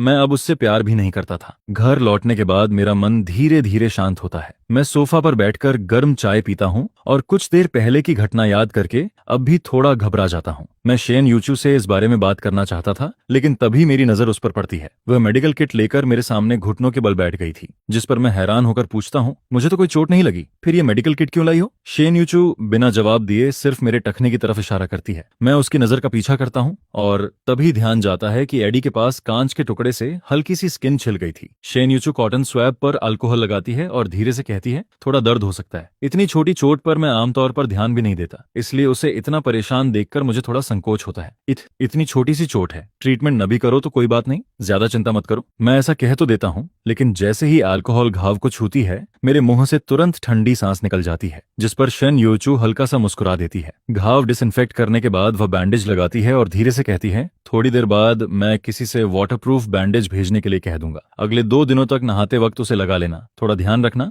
घाव पर पानी मत लगने देना, और अगर बाहर जाना हो तो स्लीपर्स पहनकर जाना। मैं बचपन से ही घर से दूर रहा था। विदेश में 4 साल की पढ़ाई और 6 साल का रिलेशनशिप भी मैंने अकेले ही गुजारा था। यह पहली बार था कि कोई इंसान मेरे शरीर पर लगी इतनी छोटी सी चोट को लेकर इतना हंगामा कर रहा था। मेरे दिल में हैरानी और एक अजीब सी गर्माहट एक साथ उठती है। माहौल को हल्का करने के लिए मैं मजाक में कहता हूँ, इतनी परेशानी की जरूरत नहीं है, हो सकता है जब तक तुम्हारा बैंडेज पहुंचे तब तक मेरा घाव खुद ही ठीक हो जाए। जिस पर शेन यूचू सिर उठाकर मेरी तरफ देखता है। उसके चेहरे पर एक ऐसी गंभीरता थी जो मैंने पहले कभी नहीं देखी थी। आज तुम्हें चोट लगी, उसमें मेरी भी लापरवाही थी। मैं अपनी जिम्मेदारी से बच नहीं सकता। इसके बाद वह आगे कहता है, चोट चाहे छोटी हो या बड़ी, दर्द तो होता ही है। मैं नहीं चाहता कि तुम इतनी बड़ी घबराहट झेलो और ऊपर से शरीर भी असहज रहे, इसीलिए शायद मैं थोड़ा ज्यादा बोल रहा हूँ, लेकिन सावधान रहने में कोई नुकसान नहीं है। उसकी नजरें मेरी आंखों में टिक जाती हैं। इस बार मेरी बात मान लो, ठीक है? पता नहीं उसकी आवाज बहुत सिंसियर थी या फिर उसकी आंखों में झलकता हुआ गिल्ट, लेकिन मेरा दिल बार बार हिल जाता है। मैं उसकी आंखों में सीधे देखने की हिम्मत नहीं कर पाता, जिस पर नजरें झुकाकर धीरे से सिर हिला देता हूँ। शेन यूचू मेडिकल किट लेकर चला जाता है और उसके कुछ देर बाद मुझे तंग यान का फोन आता है। फोन उठाते ही दूसरी तरफ से गुस्से भरी आवाज सुनाई देती है, हेलो, तुम इतने निर्दयी कैसे हो सकते हो? रुयान तुम्हें हमें बचाने के लिए इतनी बुरी तरह घायल हो गई और तुम उसे देखने तक नहीं आए। उसका यह बेबुनियाद आरोप सुनकर मेरा चेहरा ठंडा पड़ जाता है। मैं व्यंग्य से हंसता हूँ। अगर वह लगातार मेरा हाथ पकड़कर न रोकती तो शैंडिलियर उसके ऊपर गिरता ही नहीं। उसकी चोट पूरी तरह उसकी अपनी वजह से हुई है। अब उसका दोष भी मेरे सिर मढ़ दोगी? जिस पर तांग यन तुरंत जवाब देती है, चाहे जो भी हुआ हो, लेकिन उसने तुम्हें बचाने के लिए अपनी जान की परवाह नहीं की। क्या तुम्हारे अंदर जरा सी भी पुरानी फीलिंग्स नहीं बची? उसकी बेशर्मी भरी बात सुनकर मैं और बहस नहीं करना चाहता था। मैं अपने पैर पर लगी बैंडेज की तरफ देखता हूँ और सीधा जवाब देता हूँ, मैं भी घायल हूँ, अभी बाहर नहीं जा सकता। फोन के दूसरी तरफ करीब 10 सेकंड तक सन्नाटा छाया रहता है। फिर तंग यान हल्का सा खांस कर अपना स्वर नरम करती है, अगर नहीं आ सकते तो रहने दो, लेकिन एहसान तो लौटाना पड़ता है। जिस पर वह आगे कहती है, मैंने सुना है कि 1 महीने बाद युनदाओ प्रोजेक्ट का लॉन्च बैंकेट होने वाला है। तुम अपनी सेक्रेटरी से कुछ इनविटेशन कार्ड्स भिजवा दो, इसे एहसान चुकाना समझ लेना। यह सुनते ही मुझे उसकी असली मंशा समझ आ जाती है। मैं हल्की हंसी हंसता हूँ और सीधे सहमति दे देता हूँ। फोन कटने के बाद मैं अपनी आंट को कुछ मैसेजेस भेजता हूँ, प्रोजेक्ट की डिटेल्स पूछता हूँ और अगले दिन कुछ इनविटेशन कार्ड्स भेजने की व्यवस्था करने को कहता हूँ। इसके बाद आने वाले दिनों में मैं जहां भी जाता हूँ, शेन यूचू लगभग हर समय मेरे साथ रहता है। शुरुआत में मैं उसे अपना काम देखने के लिए कहता हूँ, लेकिन हर बार वह न्यूली मैरिड हस्बैंड का बहाना बनाकर मेरी बात टाल देता है। धीरे धीरे मुझे एहसास होने लगता है कि जब शेन यूचू मेरे साथ होता है तो चाहे काम में कैसी भी परेशानी आए, वह हमेशा कोई न कोई सॉल्यूशन दे देता है और फिर मैं उसकी मौजूदगी का आदी होता चला जाता हूँ। सुबह, दोपहर और रात हम लगभग हर समय साथ रहते हैं, जिस पर दोनों के बीच की दूरी भी तेजी से कम होने लगती है। जब मैं देर रात तक ओवरटाइम करता हूँ तब शेन यूचू लैपटॉप लेकर मेरे पास बैठ जाता है और चुपचाप अपना काम करता रहता है। कभी उसे बाहर जाना भी पड़ता है तो वह मुझे पहले से बता देता है। छुट्टी के दिनों में वह मुझे डेट्स पर ले जाता है, शॉपिंग करवाता है और कई नई जगहों और दिलचस्प चीजों से परिचित करवाता है। पलक झपकते ही आधा महीना बीत जाता है। न्यू ईयर आने वाला था, इसलिए दोनों फैमिलीज ने मिलकर रियूनियन डिनर का फैसला किया। दोनों परिवारों के दर्जनों लोग एक साथ बैठे थे। हंसी मजाक और बातचीत का माहौल था, लेकिन चर्चा का केंद्र आखिरकार हम दोनों नए मैरिड कपल ही बनते हैं। लिन मदर हमें देखकर संतुष्टि से भर जाती हैं। लिन चुआन का जिद्दी स्वभाव बिल्कुल उसकी आंट पर गया है। ग्रेजुएशन के बाद मैंने उसे कितनी बार वापस बुलाया, लेकिन यह हमेशा बाहर अकेले भटकने पर अड़ा रहा, जिस पर वह शेन यूचू की तरफ देखकर मुस्कुराती हैं। अगर कभी यह कुछ गलत करे तो तुम इसे थोड़ा सहन कर लेना। सबके सामने ऐसी शिकायत सुनकर मुझे थोड़ा अन्याय महसूस होता है। मैं सफाई देने ही वाला था कि तभी शेन यूचू चुपचाप एक पील्ड ऑरेंज सेगमेंट मेरे हाथ में रख देता है। फिर मुस्कुराकर कहता है, मॉम, आप बहुत बढ़ा चढ़ाकर बोल रही हैं। लिन चुआन जिद्दी नहीं है। मुझे तो लगता है कि वह बहुत मेहनती हैं और अपनी सोच रखने वाले इंसान हैं। जिस पर वह मेरी तरफ देखकर आगे कहता है, भविष्य में लिन फैमिली की जिम्मेदारी उन्हीं के कंधों पर होगी। मुझे तो उनसे बहुत कुछ सीखना है। मैं बस उम्मीद करता हूँ कि कभी उनका बोझ न बनूं। उसकी बातें खत्म होते ही शैन फैमिली भी मेरी तारीफ करने लगती है। लिन मदर की खुशी का ठिकाना नहीं रहता। बस तुम दोनों ऐसे ही खुश रहो, हम बड़े लोगों को इससे ज्यादा कुछ नहीं चाहिए। फिर वह मुस्कुराकर जोड़ती हैं, और अगर जल्दी एक पोता पोती भी मिल जाए तो उससे बड़ी खुशी कोई नहीं होगी। यह सुनते ही सभी बड़े लोग हंसने लगते हैं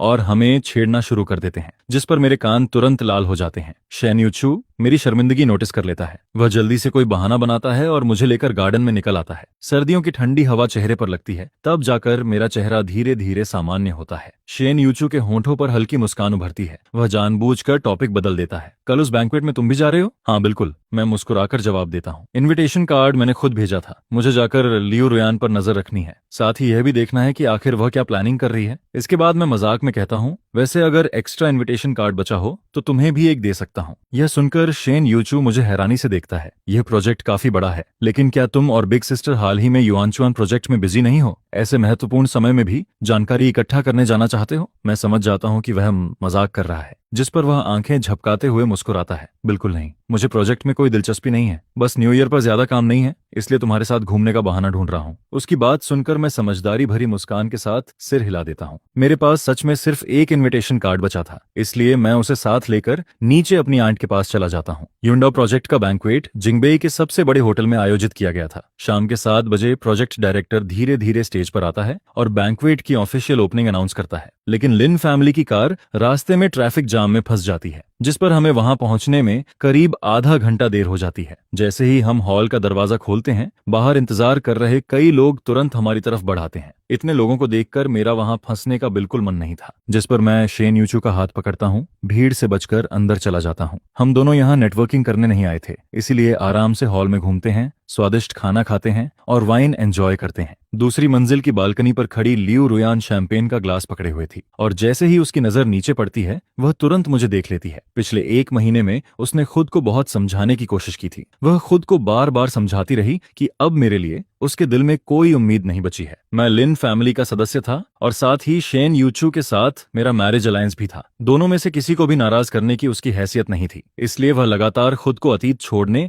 और रियलिटी स्वीकार करने के लिए मजबूर करती रही। लेकिन फिर भी खुद को किसी तरह शांत करने के बाद जैसे ही वह दोबारा नजर उठाती है, तभी हमें अपने सामने खड़ा देख लेती है। बाहर से भले ही वह अपनापन दिखाने की कोशिश करती है, लेकिन उसके दिल में बेचैनी और घबराहट लगातार बढ़ती रहती है, जिस पर उसका चेहरा तुरंत उतर जाता है। वहीं बगल में खड़ा चेंज है, उसकी नजर का पीछा करते हुए मुझे देखता है और उसकी आंखें भी चमक उठती हैं। जिसके बाद वह शिया जियाजिया को साथ लेकर नीचे आ जाता है, जिस पर तांग यान भी लियू रुयान को खींचते हुए उनके पीछे चल पड़ती है। चारों लोग भीड़ को पार करते हुए हमारे सामने आ जाते हैं, जिस पर शिया जियाजिया मुस्कुराते हुए कहती है, यंग मास्टर लिन, काफी समय बाद मुलाकात हो रही है। सुना है आपकी अभी हाल ही में शादी हुई है। Congratulations on your marriage. जिसके जवाब में मैं सिर्फ इतना कहता हूँ, धन्यवाद। मेरे मुंह से ये 2 शब्द निकलते ही माहौल फिर से ठंडा पड़ जाता है, जिस पर शिया जाजिया आगे कुछ कहना ठीक नहीं समझती और तुरंत चेन जे को आंखों से इशारा करती है। चेन जे जल्दी से आगे बढ़ता है और हाथ हिलाते हुए कहता है, ब्रदर लिन चुआन, क्या आपको मैं याद हूँ? 2 महीने पहले हमारी एक बार मुलाकात हुई थी। जिसके जवाब में मैं कहता हूँ, ब्रदर चेन, काफी समय हो गया। मेरी आवाज सुनते ही लियू रुयान आखिरकार सिर उठाती है, जिस पर उसकी नजर मेरी ठंडी और बेरुखी भरी आंखों से टकरा जाती है। लिंचुआन, काफी समय हो गया। सुना था उस दिन तुम घायल हो गए थे,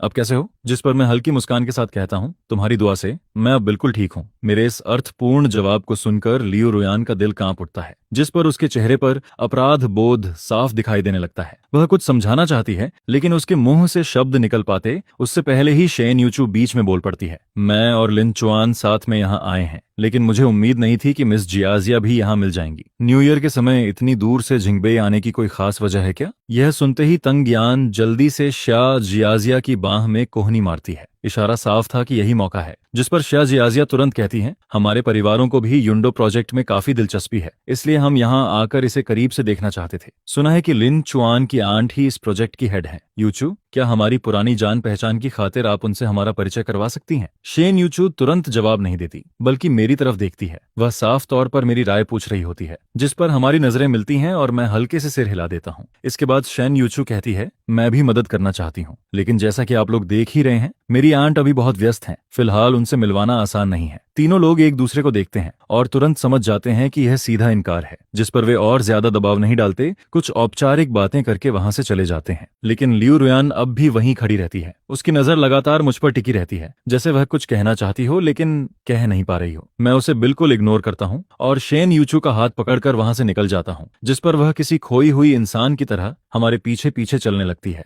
हॉल से लेकर दूसरी मंजिल तक और फिर प्राइवेट एरिया तक वह लगातार हमारा पीछा करती रहती है। जब आसपास कोई नहीं बचता तब मैं रुककर पूछता हूँ, मिस लियू, क्या आपको मुझसे कुछ कहना है? यह सुनकर लियू रुयान अचानक होश में आती है। उसे एहसास होता है कि उसका व्यवहार काफी अजीब था, जिस पर वह जल्दी से माफी मांगते हुए कहती है, सॉरी, मैंने शायद ज्यादा पी ली है, इसलिए थोड़ी कंफ्यूज्ड हो गई थी। उसका यह कमजोर बहाना सुनकर शेन यूचू हल्के से हंस पड़ती है, लेकिन उसकी आवाज बेहद ठंडी होती है। एक बार के लिए कंफ्यूज्ड होना ठीक है, लेकिन हमेशा कंफ्यूज्ड रहना अच्छी बात नहीं होती। इसके बाद वह सीधे लियू रुयान की आंखों में देखते हुए कहती है, लिन चुआन पुराने रिश्तों का सम्मान करता है, लेकिन मेरा लियू फैमिली से कोई रिश्ता नहीं है, इसलिए यहाँ पुराने संबंधों की बात मत करना। उसकी बातों में छिपी चेतावनी सुनकर लियू रुयान का दिल पूरी तरह बैठ जाता है। वह अच्छी तरह जानती है कि शेन फैमिली की ताकत कितनी बड़ी है। अगर शेन यूचू ने सिर्फ कुछ शब्द भी कह दिए तो लियू फैमिली का नाम किसी भी दिन गायब हो सकता है, जिस पर लियू रुयान अपने परिवार को दांव पर लगाने की हिम्मत नहीं कर पाती। वह चुपचाप अपने गुस्से को निगलती है और वापस हॉल में लौट जाती है। लेकिन जैसे ही वह वापस पहुंचती है,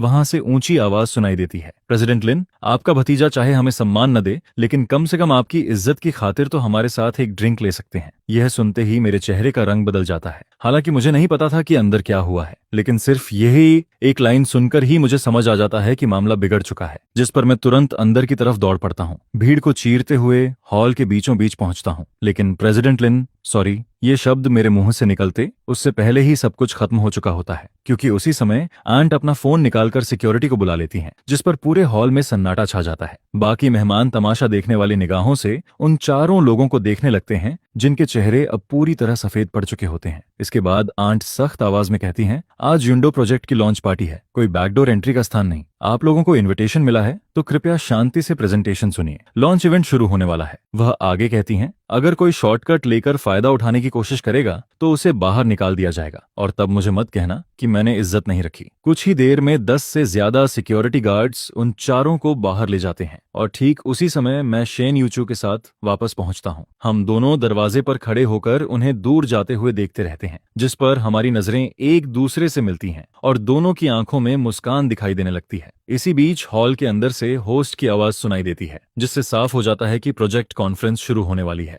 अब जब परेशानी पैदा करने वाले लोग जा चुके होते हैं तो मेरा वहां रुकने का मन नहीं करता, जिस पर मैं शेन यूचू का हाथ पकड़कर कहता हूं कि चलो घर चलते हैं। शेन यूचू हमेशा की तरह मेरी हर बात मान लेती है। वह अपनी आंट को मैसेज भेजती है और फिर हम दोनों कार में बैठकर निकल जाते हैं। इन दिनों हम दोनों ओल्ड मैंशन में रह रहे होते हैं। न्यू ईयर की छुट्टियों की वजह से सारे सर्वेंट्स अपने घर जा चुके होते हैं, जिस पर पूरा घर खाली खाली लगता है। हम दोनों सोफा पर बैठे एक मूवी देख रहे होते हैं। तभी आधी रात के करीब अचानक मेरा मन तांगयुआन खाने का करता है, लेकिन त्योहार होने की वजह से सारी दुकानें और डिलीवरी सर्विसेज बंद होती हैं। फोन स्क्रीन पर बार बार डिलीवरी अनअवेलेबल देखकर मैं लंबी सांस छोड़ देता हूँ। मेरा उदास चेहरा देखकर शेन यूचू हल्के से मुस्कुराती है और किचन की तरफ चली जाती है। थोड़ी देर बाद वह कैबिनेट से ग्लूटेनस राइस फ्लावर का एक पैकेट निकालती है। यह देखकर मैं हैरान होकर उसके पास पहुंचता हूँ और पूछता हूँ, तुम तांगयुआन बनाना भी जानती हो? जिस पर शेन यूचू मेरे उत्साहित चेहरे को देखकर मुस्कुरा देती है। वह समझ जाती है कि मैं भी इसे ट्राई करना चाहता हूँ, इसलिए 2 एप्रन निकालती है और एक मुझे पहना देती है। इसके बाद वह कहती है, चलो ट्यूटोरियल देखकर सीखने की कोशिश करते हैं, शायद इतना मुश्किल नहीं होगा। मुझे उसकी बात सही लगती है, जिस पर मैं तुरंत फोन निकाल लेता हूँ। इसके बाद हम दोनों लगभग 1 घंटे तक ट्यूटोरियल देखते रहते हैं, तब जाकर बड़ी मुश्किल से कुछ तांगयुआन तैयार कर पाते हैं। जब पानी उबलने लगता है तो मैं उन्हें बर्तन में डालने के लिए आगे बढ़ता हूँ, लेकिन शेन यूचू को डर होता है कि कहीं मैं जल न जाऊं, जिस पर वह प्लेट अपने हाथ में ले लेती है और मुझे 2 कटोरे लाने के लिए भेज देती है। घर में राइस वाइन नहीं होती, इसलिए वह स्वाद बढ़ाने के लिए थोड़ा ब्राउन शुगर डाल देती है। जब दोनों कटोरों में तांगयुआन तैयार होकर बाहर आते हैं तब तक रात के 12 बज चुके होते हैं। मैं अपने कटोरे में से सबसे बड़ा तांगयुआन उठाता हूँ और गर्व से शेन यूचू के सामने लहराते हुए कहता हूँ, सबसे बड़ा वाला मेरे हिस्से में आया है, लगता है इस साल मेरी किस्मत चमकने वाली है। जिस पर शेन यूचू मुस्कुराते हुए मुझे देखती रहती है। मैं जैसे ही एक बाइट लेता हूँ मेरे चेहरे की मुस्कान कुछ सेकंड के लिए जम जाती है, लेकिन फिर मैं तुरंत सामान्य बनने की कोशिश करता हूँ। यह देखकर शेन यूचू पूछती है, स्वाद अच्छा नहीं है क्या? जिस पर मेरी आंखें घूमती हैं और मैं पागलों की तरह सिर हिलाते हुए कहता हूँ, बहुत स्वादिष्ट है, क्या तुम भी ट्राई करना चाहोगी? यह कहते हुए मैं चम्मच उसकी तरफ बढ़ा देता हूँ। शेन यूचू सिर्फ एक नजर में समझ जाती है कि बेर जितना बड़ा यह तांगयुआन अंदर से अभी भी भी कच्चा है, लेकिन इसके बावजूद वह बिना एक पल रुके सिर झुकाती है और बचा हुआ आधा तंग्युआन खा लेती है। उसे फंसता हुआ देखकर मेरी हंसी लगभग निकल ही जाती है, जिस पर मैं जल्दी से अपना चेहरा हाथों से ढक लेता हूँ। फिर मैं पूछता हूँ कैसा है, लेकिन उसकी प्रतिक्रिया मेरी उम्मीद से बिल्कुल अलग होती है। वह आश्चर्य भरे चेहरे के साथ अंगूठा उठाती है और कहती है बहुत अच्छा है, मीठा, सॉफ्ट और चीवी, बिल्कुल मेरे टेस्ट जैसा। उसकी चमकती आंखों को देखकर मैं समझ ही नहीं पाता कि वह सच बोल रही है या झूठ, लेकिन मुझे अपनी टेस्ट बर्ड्स पर पूरा भरोसा होता है, जिस पर मैं कटोरा नीचे रख देता हूँ और एक हाथ से उसकी ठुड्डी पकड़कर उसका मुंह खोलने की कोशिश करता हूँ। मैं देखना चाहता हूँ कि उसने आखिर अंदर क्या निकला है, लेकिन शेन यूचू तब तक वह सब कुछ निगल चुकी होती है, जिस पर मैं पूरी तरह हैरान रह जाता हूँ। लेकिन जब मैं उसका मुंह खोलने में कामयाब हो जाता हूँ तब अंदर कुछ भी दिखाई नहीं देता, जिस पर मेरे चेहरे पर तुरंत निराशा छा जाती है। ये तो साफ साफ कच्चा था, तुम मुझे बेवकूफ बना रही हो ना। जिस पर हम दोनों एक दूसरे को छेड़ते हुए हंसने लगते हैं, फिर मजाक मजाक में सोफे से लुढ़क कर नीचे कारपेट पर गिर जाते हैं। हम दोनों एक दूसरे को देखते रहते हैं। हमारे बीच की दूरी अब बेहद कम रह गई होती है, सांसें एक दूसरे में उलझ रही होती हैं। इस समय पूरे लिविंग रूम में सिर्फ मूवी के एंड क्रेडिट्स का हल्का म्यूजिक गूंज रहा होता है और बाहर खिड़की के उस पार कहीं कहीं फायरवर्क्स की आवाज़ आवाज सुनाई दे रही होती है। कुछ देर बाद सबसे पहले मैं खुद को संभालता हूँ, जिस पर मैं कारपेट पर हाथ टिकाकर उठने की कोशिश करता हूँ, लेकिन तभी शेन यूचू धीरे से मेरी कलाई पकड़ लेती है। उसकी उंगलियां हमेशा की तरह गर्म होती हैं, बिल्कुल उसकी तरह शांत, सुकून देने वाली, लेकिन जाने अनजाने हमेशा मेरे दिल की सबसे नरम जगह को छू लेने वाली। तभी शेन यूचू धीरे से कहती है लिंचुआन। उसकी आवाज बहुत हल्की होती है, लेकिन हर शब्द साफ सुनाई देता है। वो तांग्युआन सच में कच्चा था, मैंने तुमसे झूठ नहीं कहा। यह सुनकर मैं अचानक हंस पड़ता हूँ और वापस कारपेट पर बैठ जाता हूँ। इतनी कम दूरी से मैं पहली बार उसकी आंखों में इतनी गंभीरता से देखता हूँ। मैंने वेडिंग के दौरान उसकी शांति देखी थी, ऑफिस में काम करते समय उसकी समझदारी और प्रोफेशनलिज्म देखा था, मेरी चोट को लेकर उसकी चिंता भी देखी थी, लेकिन उसकी आंखों में छिपी ऐसी कोमलता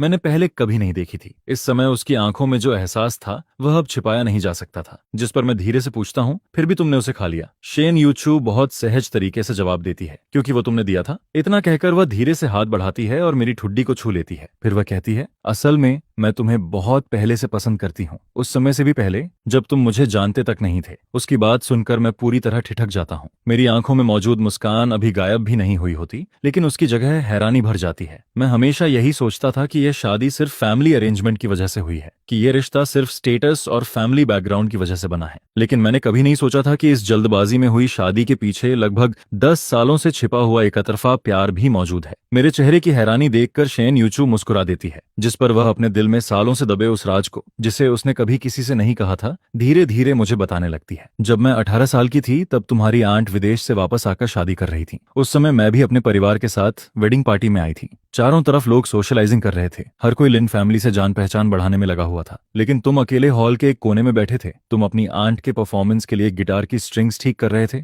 जब तुम्हारी उंगलियां स्ट्रिंग्स को छू रही थीं और तुम नीचे देख रहे थे, तब खिड़की से आती धूप भी जैसे तुम्हारे पक्ष में थी। उस पल मैंने सोचा था कि आखिर कोई इंसान इतना साफ और इतना जेंटल कैसे हो सकता है। तुम्हारी आंखों में ऐसी नरमी थी जो इस दुनिया की भागदौड़ और लालच से बिल्कुल अछूती लगती थी। उस दिन के बाद से मैं हमेशा चुपचाप तुम्हारे बारे में जानती रही। मुझे पता था कि तुमने लग्जूरियस लाइफ छोड़कर युंडा यूनिवर्सिटी में पढ़ाई करना चुना। मुझे पता था कि सीनियर वेलकम पार्टी में तुम्हारी परफॉर्मेंस के बाद कितने लोग तुम्हें पसंद करने लगे थे। मुझे यह भी पता था कि तुमने एक इंसान से 7 साल तक प्यार किया। तुमने अपनी सारी कोमलता, धैर्य और प्यार उसे दे दिया। यह कहते हुए उसकी आवाज अब भी शांत रहती है, लेकिन उसमें हल्की सी कसक साफ सुनाई देती है। मैं सिर्फ दूर से देख सकती थी, मैं तुम्हारे पास नहीं आ सकती थी। मैं सिर्फ तुम्हारे सोशल मीडिया पोस्ट्स देखती थी, तुम्हारी पसंद नापसंद याद रखती थी। लोग तुम्हारे बारे में जो भी कहते थे मैं सब अपने दिल में जमा करती रहती थी। तुम 7 साल तक किसी और से प्यार करते रहे और मैं 7 साल तक तुम्हारा इंतजार करती रही। इसलिए जब आंट मेरे पास मैरिज अलायंस का प्रस्ताव लेकर आई, तब मैंने एक सेकंड भी नहीं सोचा, मैंने तुरंत हाँ कह दिया। इसके बाद वह मेरी आंखों में देखते हुए कहती है, जिस इंसान से मैं शादी करना चाहती थी वह कभी लिन ग्रुप का सक्सेसर नहीं था, वह कभी कोई परफेक्ट बिजनेस पार्टनर भी नहीं था। शुरू से लेकर आखिर तक वह सिर्फ तुम थे,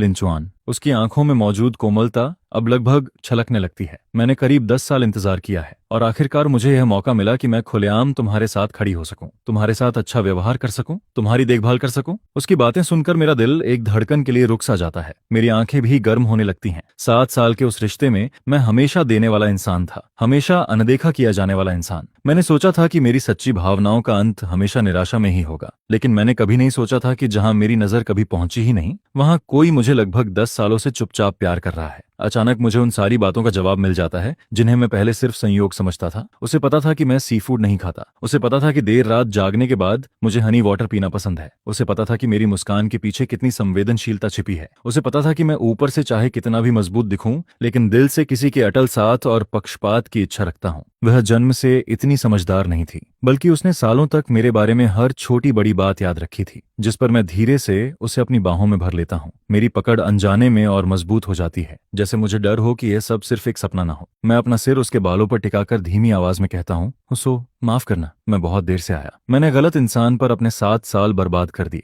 और लगभग 10 साल तक उसके इंतजार को नहीं देख पाया, लेकिन शुक्र है कि मैं समय रहते वापस मुड़ आया, और शुक्र है कि वह अब भी यहीं थी। ये सुनकर शेन यूचू भी मुझे कसकर गले लगा लेती है। वह अपना चेहरा मेरी छाती में छिपा लेती है और मेरी धड़कनों को सुनते हुए मुस्कुरा देती है, जिस पर वह धीरे से कहती है, बस आखिर में तुम ही हो, यही काफी है। कितना भी समय लगे, देर नहीं होती। उसी समय खिड़की के बाहर जोरदार फायरवर्क्स आसमान में फूट पड़ते हैं। रंग बिरंगी रोशनी शीशों पर पड़ती है और फिर हमारी आंखों में झिलमिलाने लगती है। हम दोनों एक दूसरे को देखते हैं और मुस्कुरा देते हैं। उस रात हमने न तो बिजनेस मैरिज की बात की, न ही किसी एक्टिंग या दिखावे की। हम बस सोफा पर बैठे रहते हैं, उस आधे कच्चे और आधे पके तंगयुआन को खत्म करते हैं और उन सभी सालों की बातें करते हैं जो हमने एक दूसरे के बिना गुजार दी थीं। पहली बार मुझे एहसास होता है कि किसी का अटूट प्यार मिलना कैसा लगता है, किसी के दिल में इतने सालों तक सबसे खास जगह पर रहना कैसा लगता है। वह एहसास इतना गर्म, इतना सुकून देने वाला होता है कि शब्द भी कम पड़ जाते हैं, और उसके बाद की हर चीज अपने आप सही दिशा में बढ़ती चली जाती है।